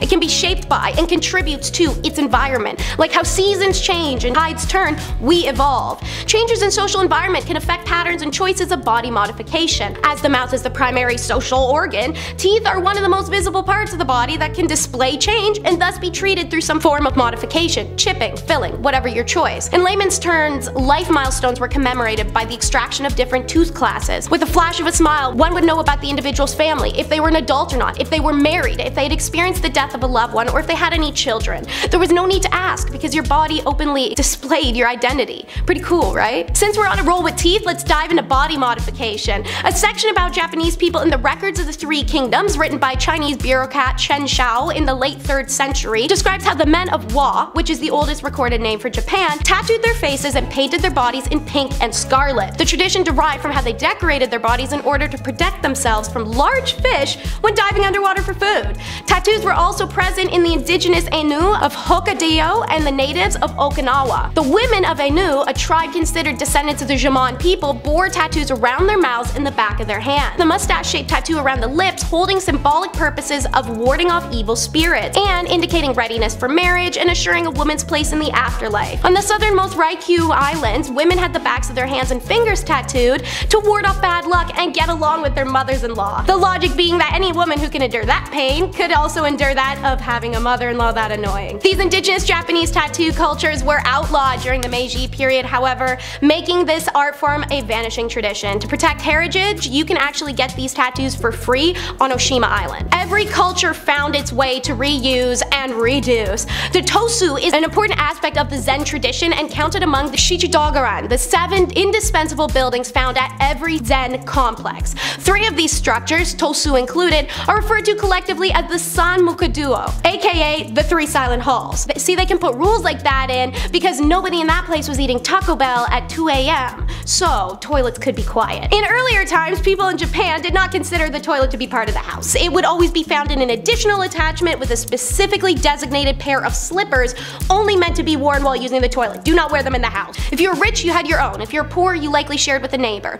Before the westernization of the country, human waste was tactically used as fertilizers. By emptying number 2 only cesspits, excrement wouldn't seep into subsoil or flush into rivers that fed our drinking supplies, as was done in the West. And the reason the Westerners were dropping like flies from disease or walking infections whenever they traveled. By properly storing, using, and refreshing it as fertilizer, Japanese also upheld crops the Westerners couldn't. But the people who showered once a year were grossed out by it, so the Japanese folks stopped the cess fertilization. They both mean the same thing. It's beard hygiene. In Japan, there's only one word for facial hair, with the exception to eyebrows, and it's hygiene. Could be sideburns, a mustache, a beard. That's the name for those facial hairs. It also happens that the word self-deprecation in Japanese is also pronounced hygiene, so we can already feel the direction this is going. From the medieval period to the beginning of the Edo period, if you were a samurai, you had facial hair as it was a symbol of power that made them appear intimidating, solemn, and dangerous. Those unable to grow these bushy symbols of manliness were shunned and ridiculed, like Japan's second unifier, Toyotomi Hideyoshi, who had to crazy glue these things on his face every day. Not kidding, Google it. Then, a little into the Edo period, there was a big switch. It was Japan's period of peace, and suddenly, facial hair was viewed as unbridled sign of aggression. So, 17th century law prohibits even those with the lushest of beards from displaying their grandeur, unless you had a facial scar. So, you can either be baby-faced, or you can give yourself a cool-ass face scar and grow an epic beard. Huh? What you choosing? When overthrown Western fashion came into Japan and beards and mustaches were popular again. Portraits from this era often have the cartoonishly large ones. It doesn't last long though, and clean-shaven becomes popular again. So why no beards still today? It's hygiene. Quite literally, yeah, but in a non-literal sense and in our definition of the word. Surveys continue to show Japanese people, particularly women, have the opinion that facial hair is correlated with uncleanliness. Our story first begins with Shinto, which had purification rituals required before prayer, such as sweeping and washing. 6th century, Buddhism is introduced, and the casting aside of all impurities, which is part of that, can be done by bathing, washing away the 7 ailments while simultaneously taking on the 7 blessings. Bathing culture changed in the Edo period as Sentos brought bathhouses to commoners' daily lives. Before, they were only able to soak in the river. Baths in this period were steaming waters, with the bather often only soaking the lower part of their legs and washing water upwards. Late Edo period also brought Sufuro, which is the first bath in which bathers would actually submerge to the shoulders. Men and women were also sharing the same bath, and it was commonplace for bathhouses to be mixed. Something that freaked good old Commodore Matthew Perry right out when he visited Japan between 1853 and 54. Nudity doesn't always have to be primal, dude. Onsen, or hot springs, is a public bath in Japan that uses hot spring water to clean and relax your body, which has an endless list of health benefits from the mineral-rich water. In the Showa period starting in 1926, more residential buildings with internal baths were built, and home baths became the new norm. However, still feel free to visit one of the many onsens and sentos that still exist in Japan. From the bottom to the top, let's talk hair care.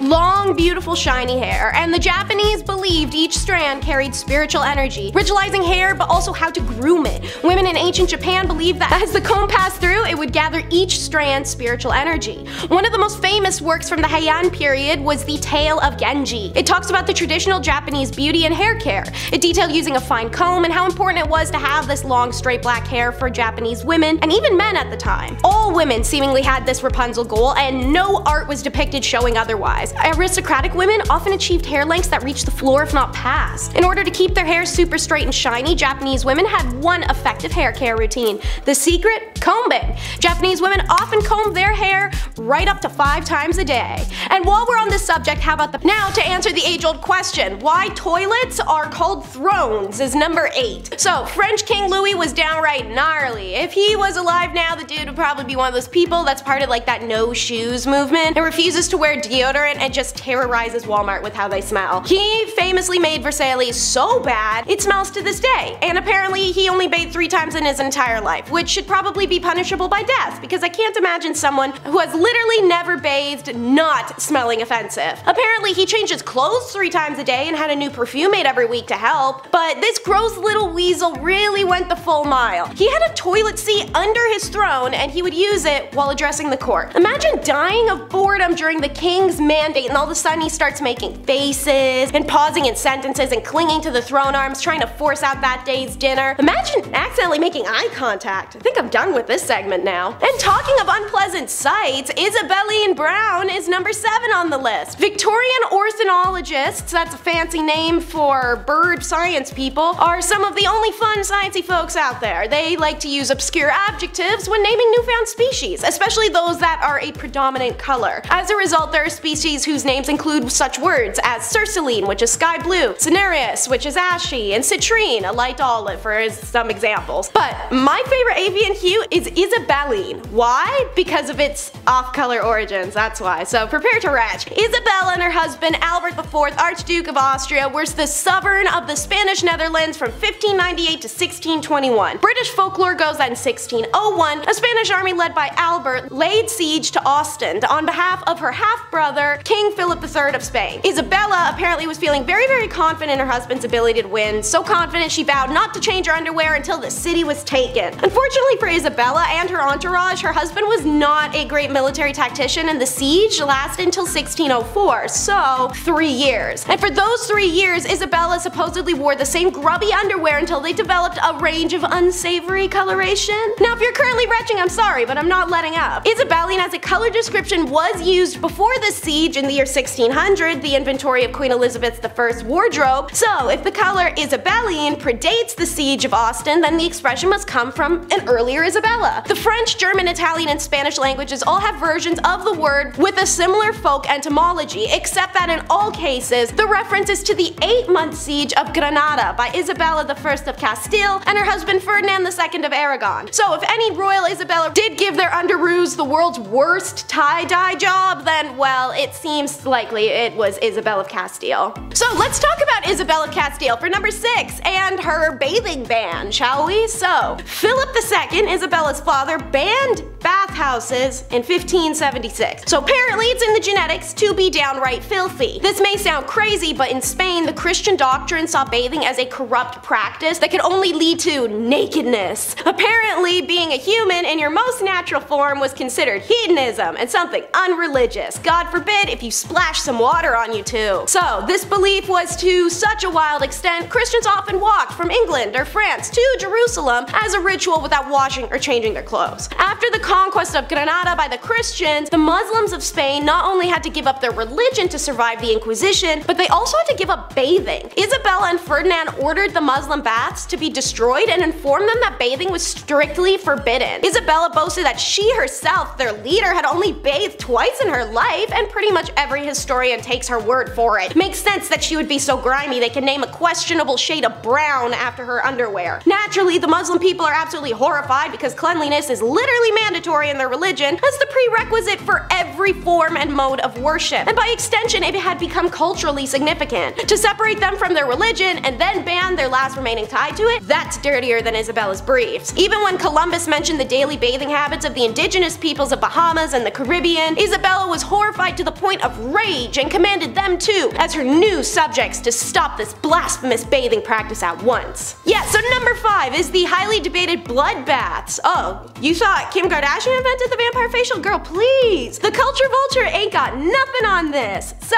enter Elizabeth Bathory, who was either genuinely a menacing sociopathic killer or a pawn incriminated by family. If she was the first one, then you could definitely count her fave beauty hack as uncommon. So, Bathory is often proclaimed as the most prolific female killer of all time, accused of more than 600 plus young women's deaths inside her lavish castle. According to legend, she believed bathing in virginal blood would grant her eternal youth. And according to witnesses, if you want to believe a bunch of biased people after her money, Bathory's crimes took place between 1590 and 1610, with the most vicious happening after her husband's death in 1604. And it would take the blood of 3 maidens to fill Bathory's clawfoot porcelain tub. She would also use the blood as lip tint and rouge, and Bathory's alleged crimes have inspired films, plays, operas, television shows, and even video games. And you may be wondering, what is that exotic scent? Well, it's number 4, dead cat musk. Henry VIII had some fun and fabulous hygiene habits. He invented groom of the stool, didn't bathe often, and when he did, it was in an olden age version of a wooden jacuzzi tub, and he always had someone else wash his undercarriage. Sometimes while taking these baths to ease the pain in his sore leg, Henry soaked a mixture of herbs, musk, and civet. What is civet? Well, the segment's name should probably imply it. It's a dead cat. It's a fancy kind of dead cat to be particular because it's small, wild, and carnivorous with a super distinct smell. I am not sure what cat musk smells like, but if it's anything like the smell of their spray, I am more than okay with not knowing. Like many people of his day, Henry also went to bed in a piece of fur so that fleas and lice would jump on it and not his royal skin. Which begs the question, wouldn't the fleas be confused if you smelled like a dead cat? Banned from drinking it but love to bathe in it. Number 3 is Mary Queen of Wine. Get it? Because she's usually called Mary Queen of Scots, and Scots sounds like Scotch. Went too far with it. That's okay. Anyways, so apparently Mary Queen of Scots wouldn't bathe in mere water but in sweet white wine, as she believed it to be good for her complexion. She wouldn't touch a drop of the drink, being staunchly religious, but she still kept wine stores just to have poured in her bathtub, believing it to make her look pale and beautiful. Also, Mary equipped this as a form of pain relief. With venotherapy, including wine massages, facials, and baths remaining popular today, this shouldn't actually come as a surprise, especially because wine baths can be traced back to the times of Greece and Rome. There's even a very famous 16th century recipe called affar balafashia, which translates to make a beautiful face.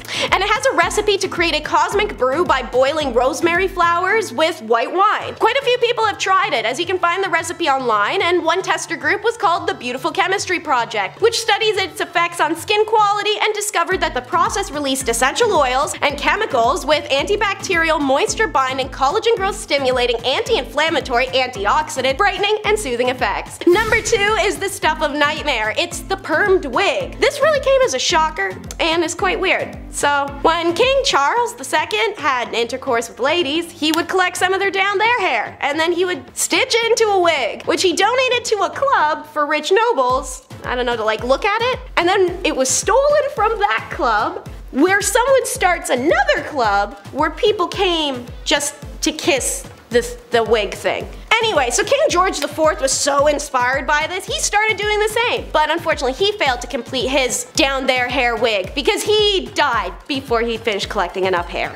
Yeah, moving on. And last but not least, number 1, ohaguro. So, the Japanese custom of blackening one's teeth is an ancient practice, whether in the famous Genji Monogatari, a book from the 12th century that is considered the world's very first novel, or in various fairy and folk tales. The art of blackening one's teeth held a prominent place in Japan's history for some time. One of the main reasons for ohaguro is the fact that for hundreds of years, pitch black objects were regarded with immense beauty. It's only natural that people want to get closer to what they deem as beautiful, just like the process of having one's teeth bleached to appear more white in modern times. So, using a solution called kanemizu, made out of ferric acetate from iron fillings mixed with vinegar and tannin from vegetables or tea, the custom was first used to celebrate someone's coming of age. Around the end of the Heian period, teeth blackening was done by adult aristocrats and nobles regardless of gender on a daily basis. By the time we hit the Edo period in 1603, teeth blackening is a sign of nobility and aristocracy exclusively, especially amongst wealthy married women trying to mimic the allure of a geisha. Even now, when walking the streets of Kyoto, Japan's old capital, it's not uncommon to meet a mako with pitch black teeth. As you might know, during the end of the Edo period and the beginning of the Meiji period, Japan was visited by Western foreigners after almost 200 years of seclusion. Being used to Western beauty standards, many visitors were shocked to see women with black teeth walking around. Some even thought that the Japanese people had terrible mouth hygiene, mistaking the dye for actual tooth rot, and then others, having realized the blackening was on purpose, wondered why Japanese women would disfigure themselves. Okay, so ohaguro was banned by the Meiji government in 1870 to appeal to Western opinions, and the art of dyeing one's teeth was almost forgotten. Today, it can be seen in theaters, movies, and the aforementioned Kyoto, where geisha and maiko still roam the street.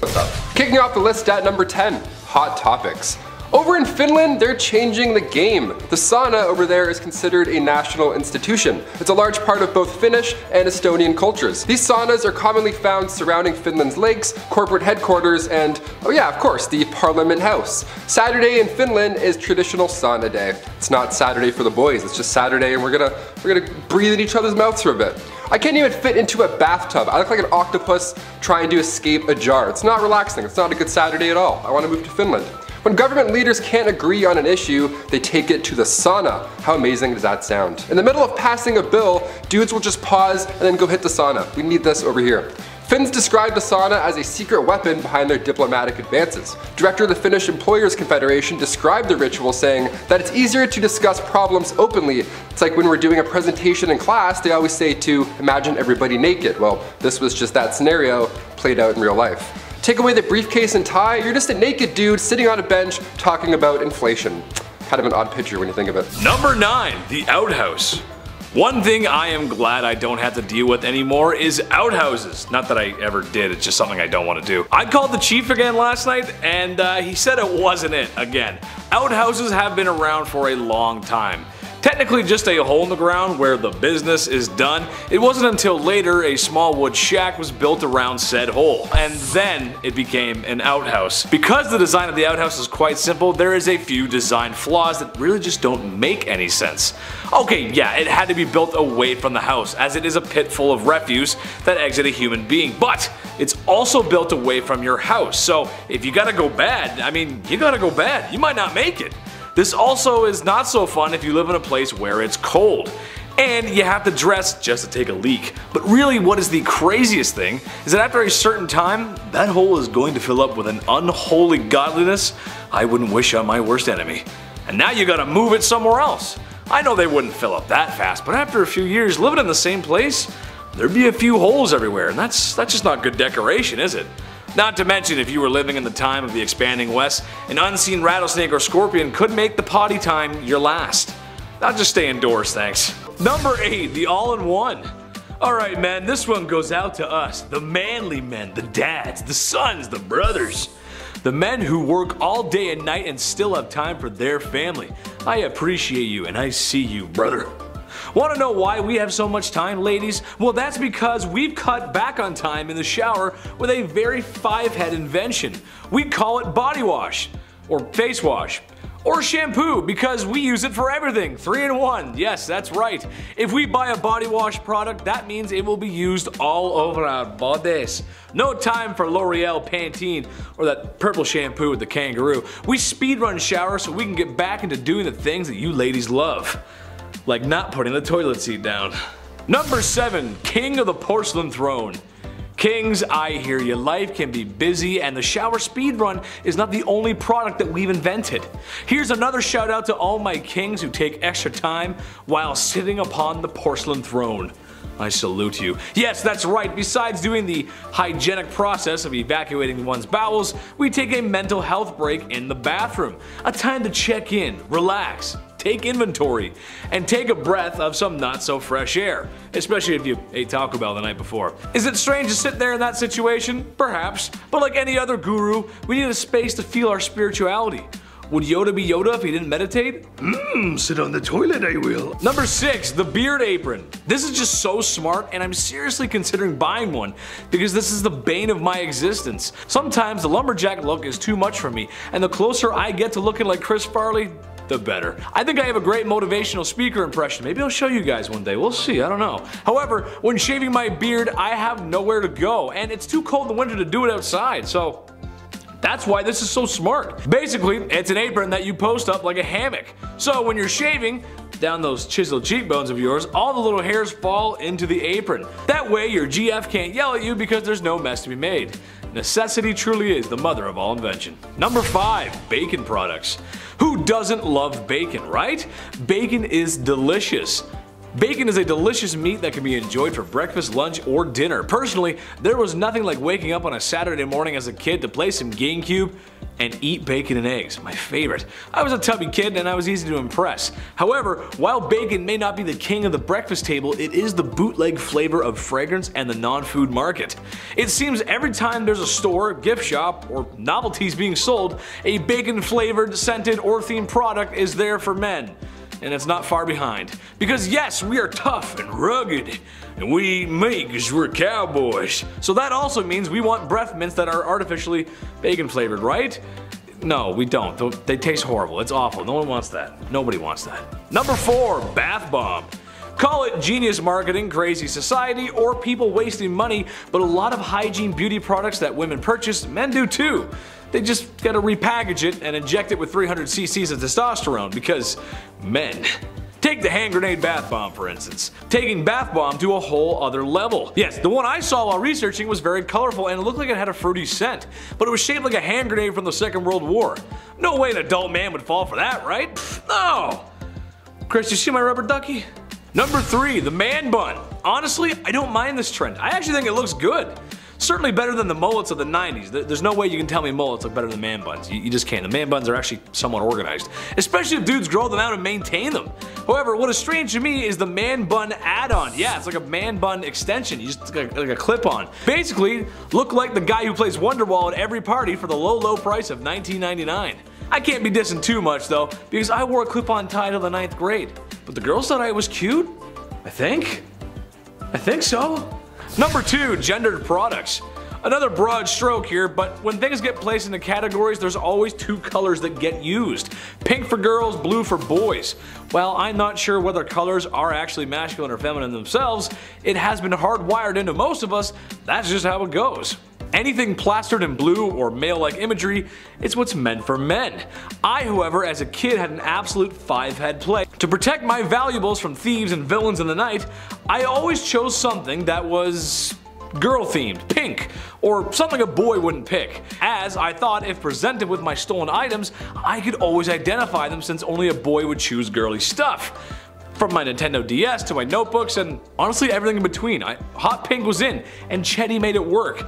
I thought the plan was foolproof. I never really thought though what would happen if a girl took my stuff though. I didn't really think that wouldn't work for that, would it? No, it wouldn't. Number 1, wine in a can. This one is just so silly to me, and for any wine connoisseurs out there, take this with a grain of salt. I'm no sommelier, but I enjoyed the odd glass of wine, even if it comes from a box. I always thought the wine glass was elegant, higher class, but that doesn't mean you have to be higher class to drink it, or be less masculine. Well, now there's wine in a can for men, because we can't have flimsy glasses. We'll break those glasses because we're so strong. Oh yeah. I just can't imagine wine in a can tasting good. It has to be worse than wine in a... Kicking off the list at number 10, pig toilets.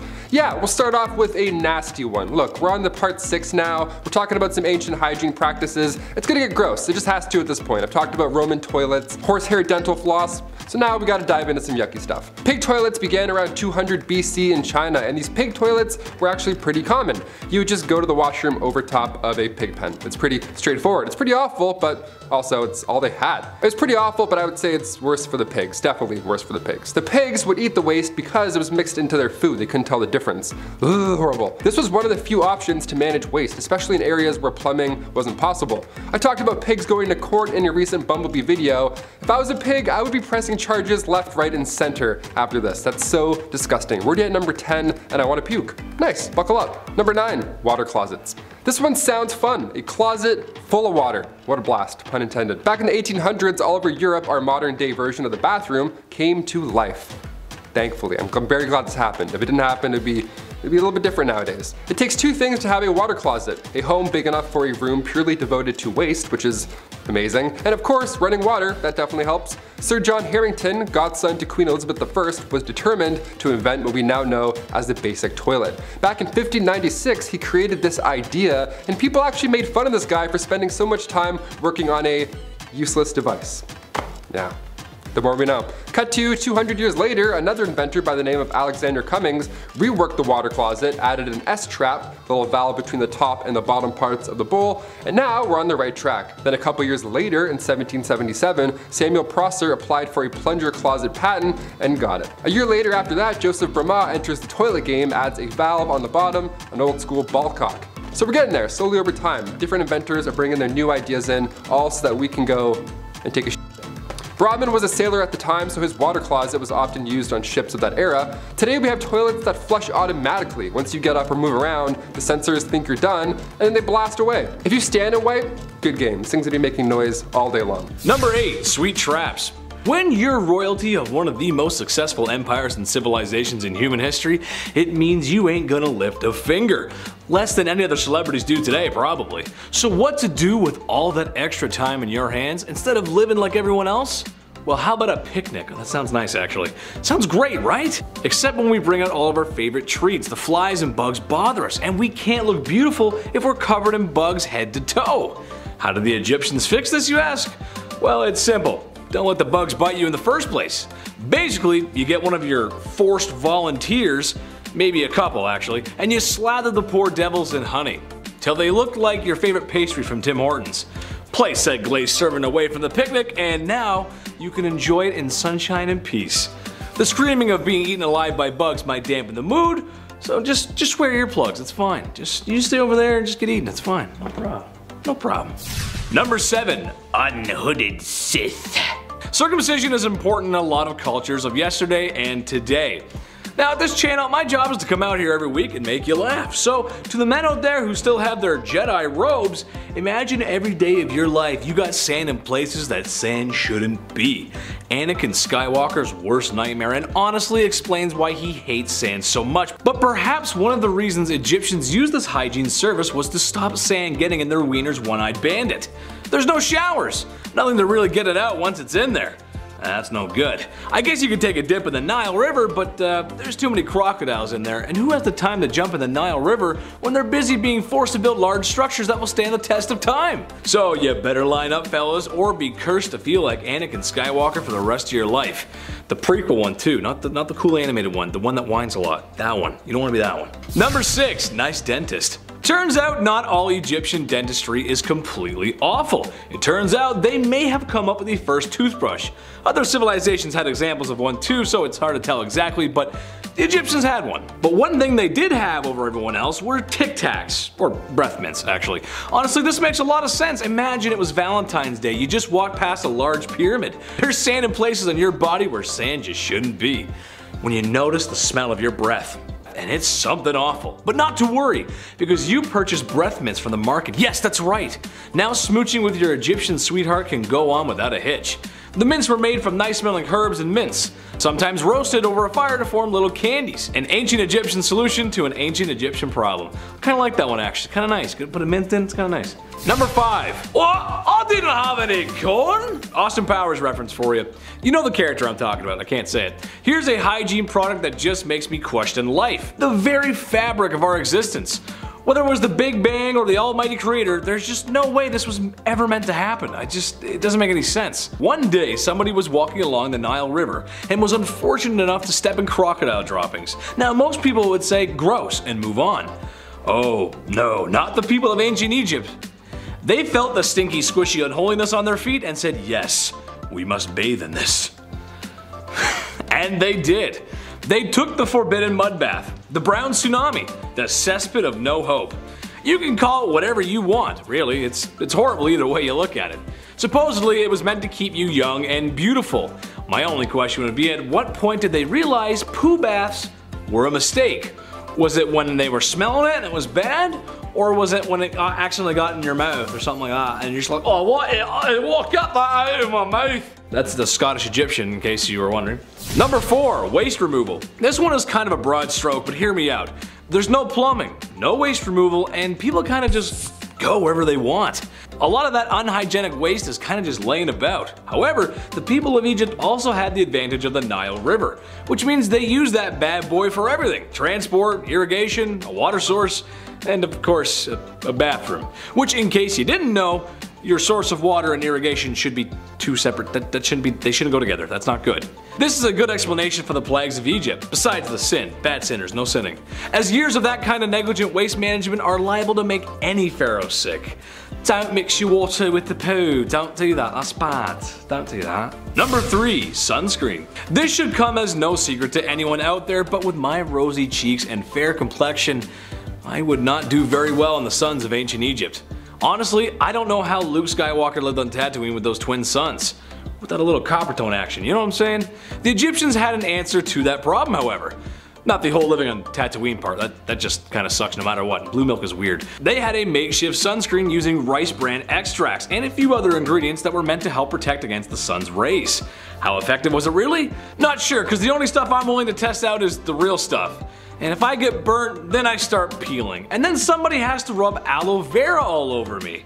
Be right back, I'm gonna get some sun. Number 2, cursed craft dinner.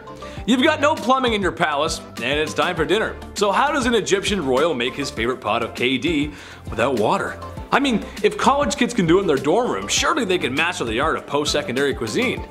Well, for some unlucky folks, it means taking a pot and walking down to that old Nile River, almost like people rely on water or something, and take a big scoop of water and bring it back. But while you begin to scoop some water, you may notice someone is picking up crocodile dung. And people are bathing in the water. And to your left, there's a maiden washing clothes, and to your right, there's a man doing something I can't repeat on YouTube. Oh well, time to scoop some more water up and consume this clean, nice water at home. Oh, this is the best. Tastes like the village. It's nice. Number 1, pink milkshake. Does it still count as hygiene if you ain't breathing? I say yes. Besides the pyramids and maybe the Nile, mummies are the most famous things about Egypt. And in a weird way, it is hygiene. Hygiene for the afterlife. When someone super important passes on, it's time for a little game of operation. Stomach, liver, intestines are removed and put into jars. You never know when you might need that next. The heart is left because it's the heart, and the Egyptians were die-hard poets, so you got souls in there, you gotta keep that. The most grim process to me, however, is turning the human brain into a forbidden milkshake by mashing it with a small spike and then draining it out in what must have been the grossest waterfall ever. Oh god, oh god, that's so gross. Anyway, then you take some linen and start wrapping the mummy up like a dad wrapping last minute gifts on Christmas Eve. Bada bing, bada boom, there you go. Buddy is prepped for the afterlife. Kicking off our list at number 10. Seam squirrels. I love squirrels. Being Canadian, we see quite a bit of them. They're a little too friendly for me at times, but they're great. During the Old West era, seam squirrels were, well, not what you think. Personal hygiene was not a priority for many people back then, obviously, and lice infestations were unfortunately quite common. Now, the type of lice that affected people during this time was commonly known as body lice, which is pretty horrible. That could be found in the seams of clothing, hence the term seam squirrels. Yeah, not actually a squirrel at all, it's just body lice. Gotcha. Body lice, of course, was a major problem during the Old West era, and they were responsible for the spread of diseases like typhus, trench fever, and relapsing fever. Relapsing fever? I haven't even heard of that one, that's terrible. These diseases were often fatal because, you know, ye Old West, and many people in the Old West succumbed to them. To combat the spread of lice and the, one of many diseases that they carried, people in the Old West often resorted to extreme measures, such as burning their clothing or even shaving their heads completely. That's why you see old cowboys and they look like they're stressed. They have no hair, their clothes are just gone. You're like, what happened? Lice. Lice happened. Some people also used remedies like vinegar and kerosene to try and kill the lice, so yeah, it was a rough time either way. Overall, lice infestations were a significant health concern during the Old West era, and they played a significant role in the spread of disease. Yeah, it wasn't just rats in the medieval era, it was also lice, which is even grosser in my opinion. Number 9, Old West dental. I could use some Old West dental. recently. I'm chewing on one side right now, you know what I mean? In the Old West, dental hygiene was not a priority for everyone. They couldn't afford it. And also, dental care was often very sparse. You couldn't really find it anywhere for that matter. People generally didn't have access to modern dental tools or products, and many did not have regular access to any dentists at any point in their life, which is a sad but real fact. That would suck, I'm terrified. However, there were some basic dental hygiene practices that people in the Old West may have followed to keep their teeth, you know, somewhat in their heads, you know, keep their gums not rotten. Didn't do much, but did something. There were toothbrushes. Not many, but you know, wasn't as good as Oral-B. There was some stuff. More often than not, you'd have to use twigs or chew on mint, that kind of natural survivor stuff. Some people may have also used a cloth or a rag to rub their teeth clean. Yeah, don't forget your tooth cloth before you go on vacation, I guess. Gotta and put it back in your pocket. Your old woody teeth, gotta rub those. Access to professional dental care was limited in the Old West. Some towns, some had dentists, but all they did back then was just pull out the problem. They didn't give you a crown. They're like, which one hurts? All right, get out of here. All without anesthesia, so that's a great time. You're gonna remember all of it. Other options included a community toothbrush, which is hilarious to think about and also so sad. Yeah, some public establishments had a public toothbrush. Can you imagine? Go out, have a little brush, check your teeth. All right, cool. I'm gonna go back to the bar. I'm gonna be sick. I'm gonna actually throw up right now. Number 8, lash lure. Turning the calendars back to 1933, the year FM radios and drive-in movie theaters were introduced, and as well as the horrifying and deadly mascara, lash lure. This 1930s cosmetic contained a chemical p-phenylenediamine. That's how you know it's bad, when you can't even pronounce the thing. This mascara left blisters all over your face, your eyelids, the whole thing. It was really bad. There was eventually a death in 1933. One woman sadly developed an infection, a bacterial infection, and then passed away. It was so bad that later that year, her before and after photos were used in an FDA display titled The Chamber of Horrors. It was a horrible incident, but a good way to get the attention from higher ups so something like this never happens again. Lash lure was then the first product in history that was removed from stores entirely, so it worked. We're in the middle of something kind of similar now, I think. Cigarette packages have those horrible side effects to smoking right there on the packaging. The girl with the face. Could we see the day smoking is outlawed? I don't know, I feel like we're close. It's caused quite a few more deaths than lash lure, that's all I'm saying. Number 7, bad toothpaste. Doramad toothpaste was advertised in the 1920s. The ad shows a blonde lady with a lovely smile. Some would even say glowing. Right below reads Doramad radioactive toothpaste. Radioactive toothpaste. That sounds bad. I've played enough Fallout to know that radioactive toothpaste probably isn't a great product, especially to put in and around your mouth. It even loudly advertises its radioactive ingredients. Can you imagine this? Increase the defense of teeth and gums. The cells are loaded with new life energy. Good gums don't bleed, they actually glow. That last one I made up, but you can't tell, right? How insane is this? This secret ingredient to shinier smiles and brighter futures was thorium. The god of thunder does not brush with thorium. He uses it to polish his hammer. Yeah, it's very toxic. Number 6, Gorad's cream. Once advertised as a magic beautifier, doesn't that sound like a neat time? Gorad's Oriental Cream hit the market back in 1936. This cream was supposed to freshen up your skin, make you look lighter, younger, whatever Paul Rudd's doing, whatever his secret is, we're still trying to figure that one out. That sort of thing.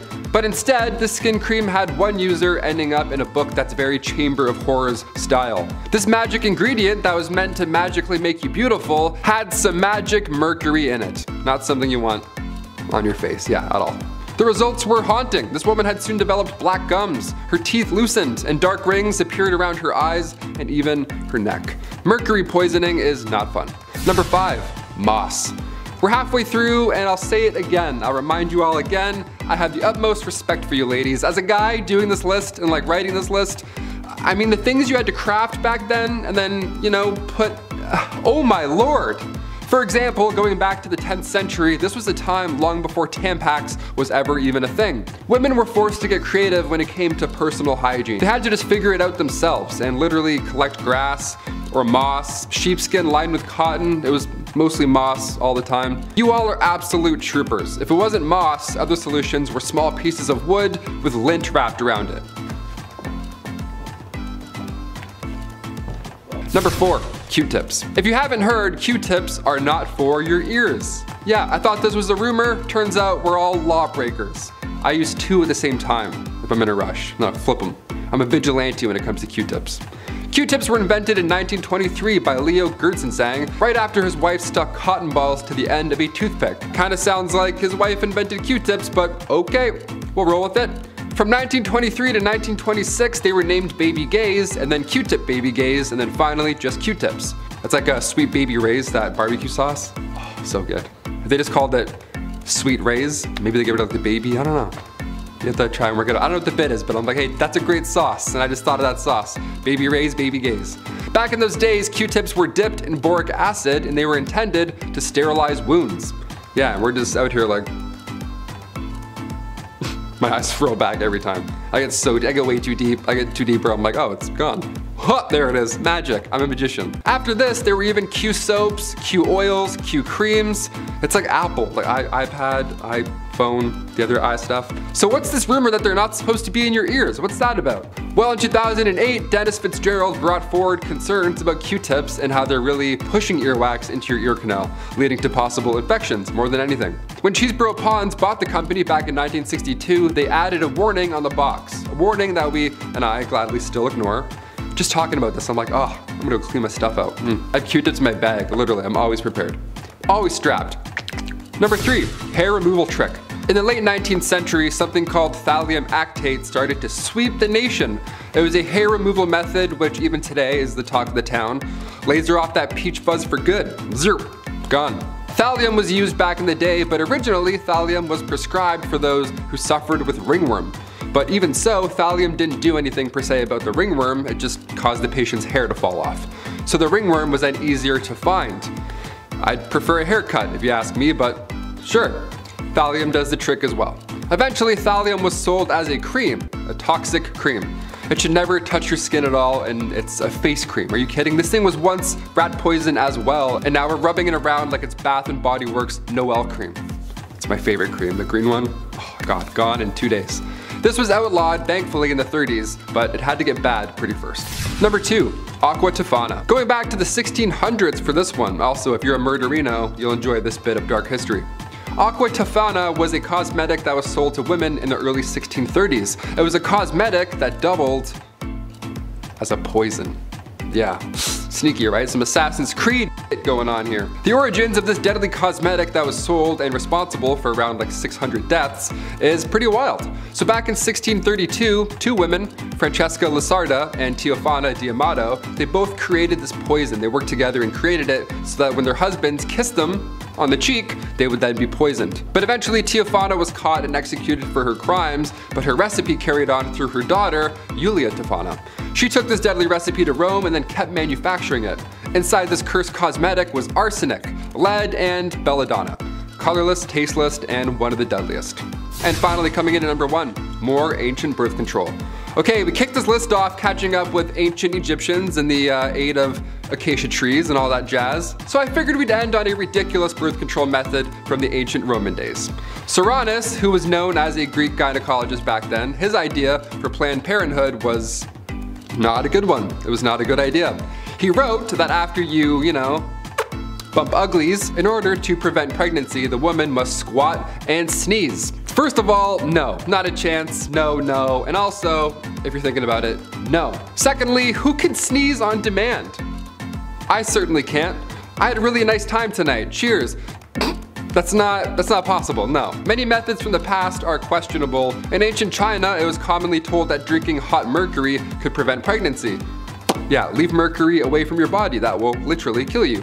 Ancient Greeks would drink blacksmith water because they too thought the exposure to lead could prevent getting pregnant. This idea came back around World War I as well. Women were working in factories and actually trying to get exposed to lead. That was the whole idea. Bad. These are pretty dark, so I'll leave you on this one. In the Dark Ages, European women wore amulets made of weasel testicles to magically ward off pregnancies. Poor weasels. Black magic is the worst, isn't it? Number 10, not bathing. Let's start off strong.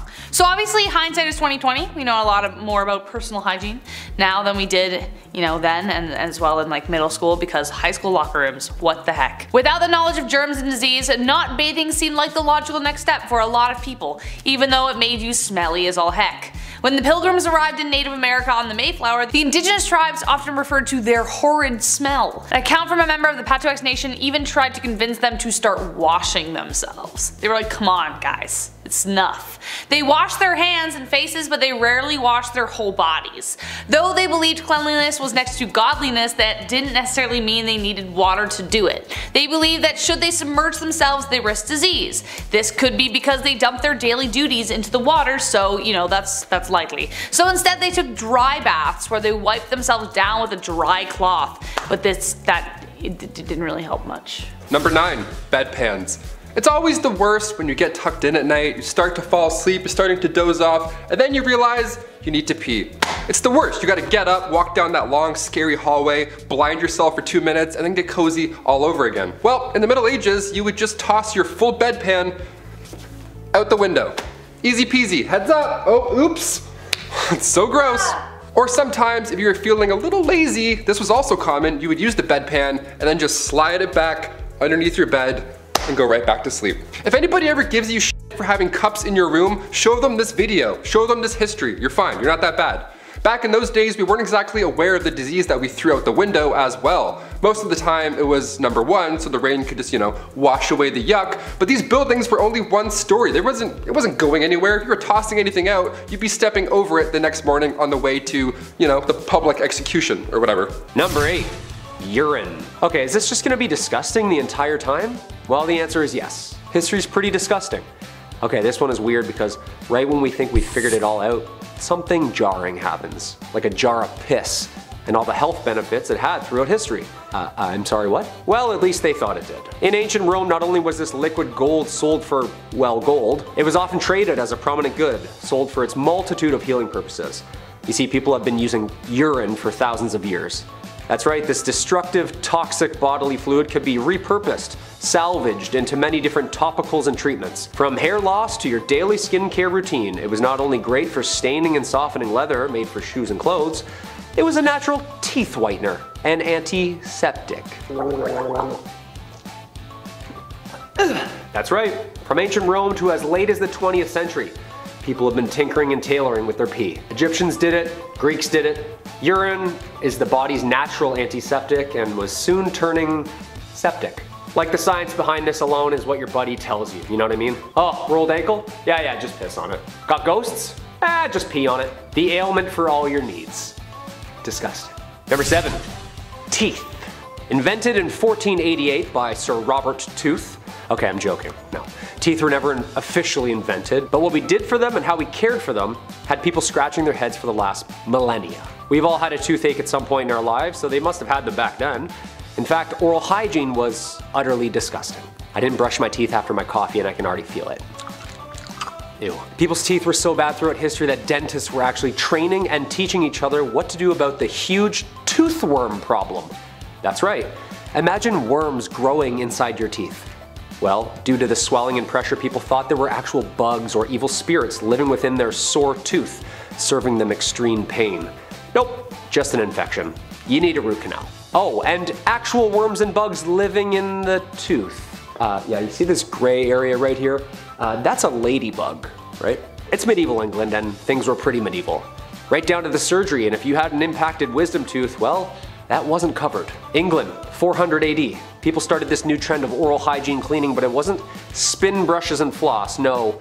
More like mint and vinegar. And prayer. Just kind of swoosh it all around in your mouth and wipe your teeth with your shirt and call it another year. If you were lucky enough to rinse your mouth out at the time, then you could have saved yourself a visit to the medieval dentist chair. Well, actually just a slab of rock you sit up against and have a friend who's good at ripping. And there you go, buddy. Hey, wake up. The infection alone from the dirty tools going into your mouth is making me itchy. I feel like my breath stinks more now after I've read this topic. Anybody have any gum? Number 6, toilet paper. Finally, something we recognize. Invented originally in China in 851 from the Tang dynasty, these soft fabric sheets were designed for, well, you know what it was designed for, but yes, mostly the emperor's bathroom breaks and soon caught on for the Commonwealth as well. The higher the class, the softer and more luxurious the material. From leather to silk, butts were seeing a kinder, gentler side of hygiene. 2-ply bark versus 4-ply silk. The use of toilet paper throughout Europe is a messy one. Again, wipers and hay and stuff like that. It wasn't until the toilet paper rule created by Joseph Gaiety in 1857 that this hygiene method would solidify and stay for keeps. The classic under versus over is the tale as old as time. You ever want to get into a quick argument at someone's house? Just peek in the loo, see if they're rocking beard or mullet. It's the simplest way to have a know-it-all show you the patent and tell you how to wipe your own ass. Charmin.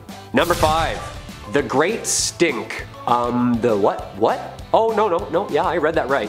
The Great Stink of 1858 was an event in central London in the summer, during which the hot weather exaggerated and amplified the smell of untreated human waste and gunk that had washed up on both in and on the banks of the River Thames. The problem had been growing for years with an out-of-date technology and overflowing sewage system that emptied directly into the river.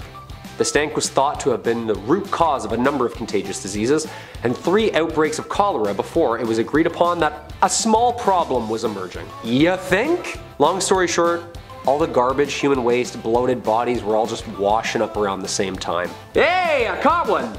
Oh, that's an arm. Okay. And just cooking in all that sun all day? I know what August feels like, and I've smelt my garage on garbage day, and I can't imagine the smell already in central London at that time.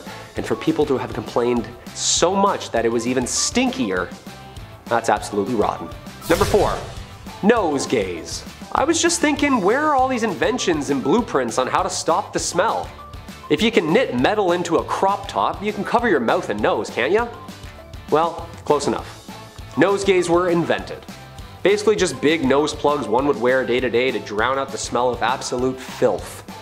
Just plug it up and ignore it was their mentality. A makeshift wad of bunched up herbs and flowers shoved up your nose, blocking the nasal cavity from the stank that followed. Just see number 5. A potpourri for each nostril. Would this make things worse? Ignoring the smell? Wouldn't that make it even harder to find out where it's coming from? Nope, just band-aid it. It's gonna disappear on its own. We're humans, we're designed to smell stuff for our own survival. The smell is like what lets us know not to go down there. Oh, no. Like, wouldn't everything just smell like roses at that point? These people were trying to avoid the stinky streets because that actually meant that's where the infection and disease was actually hanging out. The blind leading the blind. Number 3, flushing. Okay, we're making some ground here. We got toilet paper, we got something for the smell. So now where do we put it? Well, plumbing and flushing wasn't connected to each house like it is today. See, the Greeks and Romans had it down to a science. They built drainage systems and learned from the ancient Mesopotamian people how to exactly deal with the problem of waste. A system of pipes, tubes, and drains. The bathroom problem seemed like an easy solution. Use gravity downhill to dispose of the waste outside the city. And here's the kicker. It can even be reused and repurposed at the end as an irrigation system, further nurturing the farming of crops. No, that's good. No, he's right. And then it disappears and literally goes downhill again. After the Roman Empire had fallen, this European dark sanitation era had begun, and hygiene sorta just slipped away. People weren't really concerned with things like disease and plague, and instead leaned into real science like witchcraft or burning cats for fun. You know, important stuff. It wasn't until about the mid-1850s where people revisited this age-old problem and recreated and did exactly the same thing science we already knew. Things were unnecessarily stinky for way too long. It wasn't until the British colonies started tinkering in Boston around the 1700s that proper piping and toiletry transport was eventually built and cataloged. Thus was born the first sanitation system, again. And we still see it today, thank God. Number 2, disinfectants. How did people exactly know if something was clean or not? They couldn't have just seen the particles back then. Let's hear a chamber pot. Smells clean. People were plugging their noses so they couldn't even smell anything. They couldn't smell if it was clean or not. There certainly wasn't a demand for a fresh lemon scent that we're all used to. This was the birth of some basic antiseptic. Chemists were mixing and matching chemicals, and a new form of cleaning agent was introduced in the 1890s by German chemist science Gustav Ruppenstrock in hopes to rid the country of the overflowing cholera epidemic and seize the spread of germs and the disease. By mixing benzalkonium and hydrogen peroxide, you were left with a chemical compound that would destroy and clean infections on medical patients. Light bulb. Thus leaning towards the direction of an all-purpose surface cleaner, killing bacteria and ridding the area of harmful toxins. And drumroll please, Lysol was created. That's right, the same Lysol we use today. This was a push in the right way for humanity. An easy to use liquid cleaner that would aid disinfecting everything in its way. I've seen the bottle and the Wemyss labels. Must have been even stronger back then too. Hope no one spilled it on themselves in testing. Ooh, ouch, that is a class 1 chemical burn. You're just gonna wanna pee on that for 12 to 13 days. And number 1, soap. Finally, the end of all our ailments. Soap. The answer. Well, not really. See, it's been around since the Romans, cause they literally did everything before us, and stop bragging, we get it. Made out of animal fats, ash, and mostly lye, these makeshift balls of soap were invented years ago. And then forgotten, and then invented again, and then forgotten again. Cleanliness was loose, remember, and it was almost uncool to believe in science, and it wasn't really until the mass production of this chemical detergent that it really stuck. Soap was predominantly sold, produced, and commercialized in the late 1800s. By this time, scientists were fiddling around with things like Lysol and more chemical compounds, sparking its way to the study of germs. A vital step towards large-scale soap production, and it actually started in 1791. When a French chemist, Nicolas Leblanc, patented a system for making soda ash from salt, at which point added with animal fat, and there you have it. The slippery bar we're all used to today. The discovery made soap making one of America's fastest growing industries in 1850, and it seemed from then on in it was only up. It's crazy to think that someone at this time, even after soap was invented, were still spit-shining surgical instruments to be clean. Kicking off the list at number 10, dirty beds. Okay, so far on this disgusting series, I can't believe we're on part 7, but we've talked about storing chamber pots under your bed. Pretty yuck. That's if you were lucky enough to have a bed, of course. If you were rich in the 1400s, having a bedroom was the talk of the town. You would have guests over to hang out in your bedroom. That was like the place to be. Social gatherings in your bedroom. That's my worst nightmare. Couple of nights talking about noble deeds, meanwhile you're all tucked in with your ass out, hair all messy, half asleep, like, huh? Who is it? Most of the time in the 14th century, your mattress wasn't even a mattress, it was just a pile of straw. It was horrible. You had to sleep in your clothes, the same tunic and cloak you've worn all day, remind you, because you'll freeze at night otherwise, right? Because you're basically outside, these barns, this old wooden, not great. Also, these beds weren't in your rooms or anything, they were just like tucked in a corner. You didn't have social gatherings around the sack o' straw, know what I mean? Your bed was more often than not riddled with bird poop as well. You weren't alone in these cold rooms, you know, birds hiding up above. Also, spiders? I don't even want to know. I don't even want to dive into that. Let's move on. Number 9, mouthwash. Ancient Romans would use urine as mouthwash. I believe we've mentioned that before on this, again, disgusting series. That's always a fun fact to bring up at a house party. Next time you're drinking some Mountain Dew, just be like, oh, did you know? The ammonia in urine was thought to ideally wash away the yuck. You just gotta get past the whole urine part, I guess. Doctors hate this one trick. Nero would tax the trade of imported bottled urine. That's how popular it was at this point. Some poor soul with a clipboard would have to stand all day and just be like, yep. In the 12th century, Saint Hildegard von Bingen would advise all to wash their mouth with cold water to remove bacteria. Yeah, if only it was that easy, okay? Just one quick shh and spit it out and then you're good? No. I wish it was that easy, pal. Tortoise blood was also used once as mouthwash, alongside goat milk and vinegar. Out of those 3 options, imagine not picking goat's milk. You're like, but what year is the tortoise blood? Number 8, the humors. Nope, this is not a joke.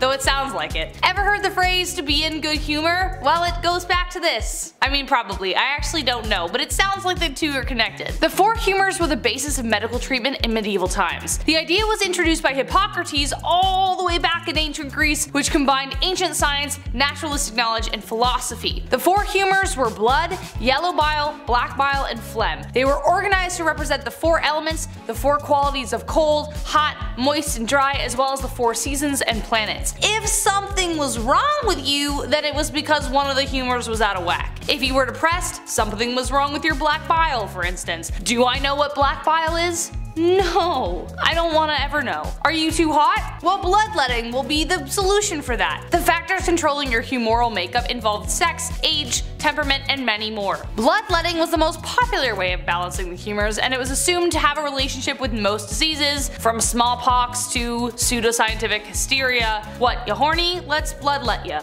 Number 7, public bathhouse. Okay, this next one we haven't really moved on that much. We still bathe together, we still do it in like water parks, we swim in pools of pee-pee and then go down slides and burn our back skin off. Ancient Roman, so gross, you're like, why'd you have to ruin it? Ancient Roman bathhouses were the older, yuckier versions of these water parks. They also didn't have slides, so boo. They would literally spread intestinal parasites in these houses, pools, in these massive rooms with massive pools. The Romans were figuring out sewage systems at the same time, which I'll talk more about later, gladly, but they were also the first to create heated public baths. My above ground pool wasn't even heated, but the ancient Romans were. Now I'm upset. I'm gonna call my dad after this. The archaeology and anthropology department at Cambridge discovered that Romans brought lots of parasites to Europe. Fossilized feces show that these heated, relaxing, rejuvenating bathhouses nearby were all butt. I don't mean to undermine the ancient Romans though, it's not what I'm doing, okay? To be fair, they also brought lice and fleas. Number 6, no hand washing.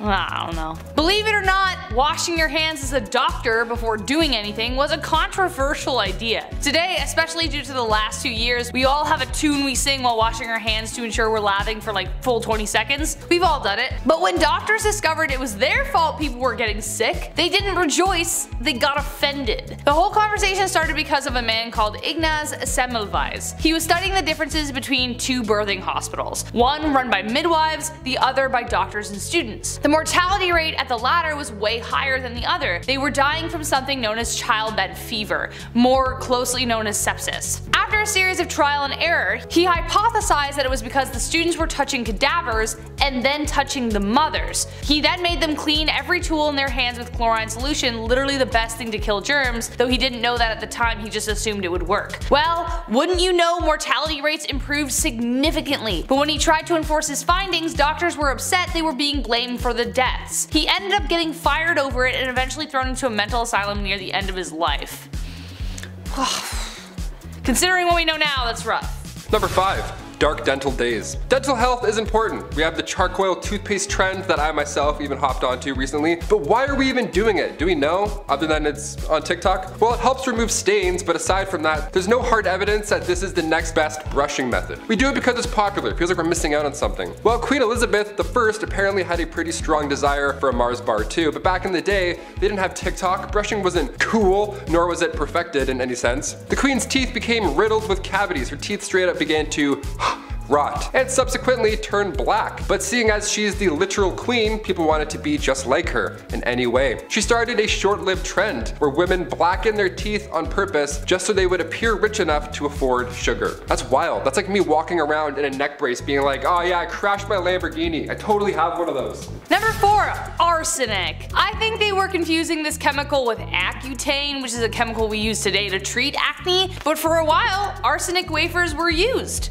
Yes. The poison, arsenic, the thing that would kill you, yeah, that one. In the 19th century, arsenic was marketed as a safe way to effectively clear your skin. It also claimed to restore a youthful complexion that we as humans always long for. Now, it did create a very pallid complexion, but not because it was restoring the gift of life, but because it was killing off the consumer's blood cells. Yay! It also cleared acne pretty well, but it also created a dependency on the product. If the user discontinued using the wafers, then the acne would return, even worse this time. Therefore, it would create a vicious cycle of slowly poisoning oneself to death because you have to go back on it so you look hot, I don't know. Number 3, the tricho system. Instead of plucking your eyebrows before prom or getting waxed head to toe like we commonly do so today, back in the 1920s, you needed the tricho system to remove any unwanted hair. This device was booming in the 20s. Hair salons just had to have this machine. And I'll call it machine. It was changing the game. By 1925, there were over 75 systems installed in beauty shops. And what you would do is you would sit at this large desk, face a tiny small window, and for a few minutes, you would just be beautiful. Just 20 simple treatments of this radiation beaming off your face, and then bam, you're beautiful. What's the trick, you ask? Radiation. They didn't know this yet. It was dangerous. They didn't know much at the time, but this thing was chock full of radiation. They used X-ray technology on their bare faces. That's like when you go to the dentist and they click the thing and then they run into another room. This one, they're like, just right there. No sheet, no metal, heavy thing, just face to face. Now I'm hot. So in 1929, tricho problems were on the rise. Ulcers, carcinoma, keratosis, death, just everything bad. This was not the solution you wanted, but you know what? At least you were hot. Sorry, gents, this isn't for you. Number 2, moss. Okay, I'm not the only one who has asked this question in their minds. Periods. How in the heck did we deal with them without pads, tampons, diva cups, and Midol? I don't know. How? now? Well, it doesn't look good, folks. It took a lot of trial and error to get us where we are now. The first disposable pads only came onto the market in 1888. Like, what? Even earlier prototypes of menstrual cups were made out of aluminum or hard rubber. But you may be surprised to learn that moss was a common resource. Yeah, the thing you see on rocks and trees. Cloth and cotton weren't enough, so they resorted to using moss to help absorb ant flow when she came by. It could have been grabbed from anywhere. Although we know that moss isn't the most hygienic of materials, as it could be grabbed from anywhere, as I just previously stated, a rock, a tree, who knows. Physicians believed it had antiseptic properties. They even used it on the battlefield to stem the flow of blood. Menstruation at the time was considered a sign of witchcraft, even though it happened every month. Poisonous and dangerous at the time. Okay, I know desperate times call for desperate measures, but like, they reused it. They didn't throw it out after. Ugh. Ugh. And finally, number 1. Roman toilets. When I go to the washroom, number 2, whatever, that's my time. I'll straight up hold it for like 3 business days until I get home. It's called a bowel movement for a reason. It's a movement, it's an event. I need isolation, quietness. These poor Romans, I mean, thank you for inventing the toilet and all, that's really great and dandy, but I feel very bad for the first group of individuals that had to use these stone benches. The early OG toilets. God, that looks so cold. Also, I guess stalls, like walls, they weren't invented until much later. Couldn't have thrown up some Bristol board, Euphelius? I don't want to be shoulder to shoulder with a guy who accidentally gulped some public spa water hours prior. And don't even worry about wiping also, because that wasn't invented until much later. You just do the old scrape, do the old stone cold scrape off the bench and then call it a day. Give this video a Roman thumbs down if you're glad for toilets. That'd be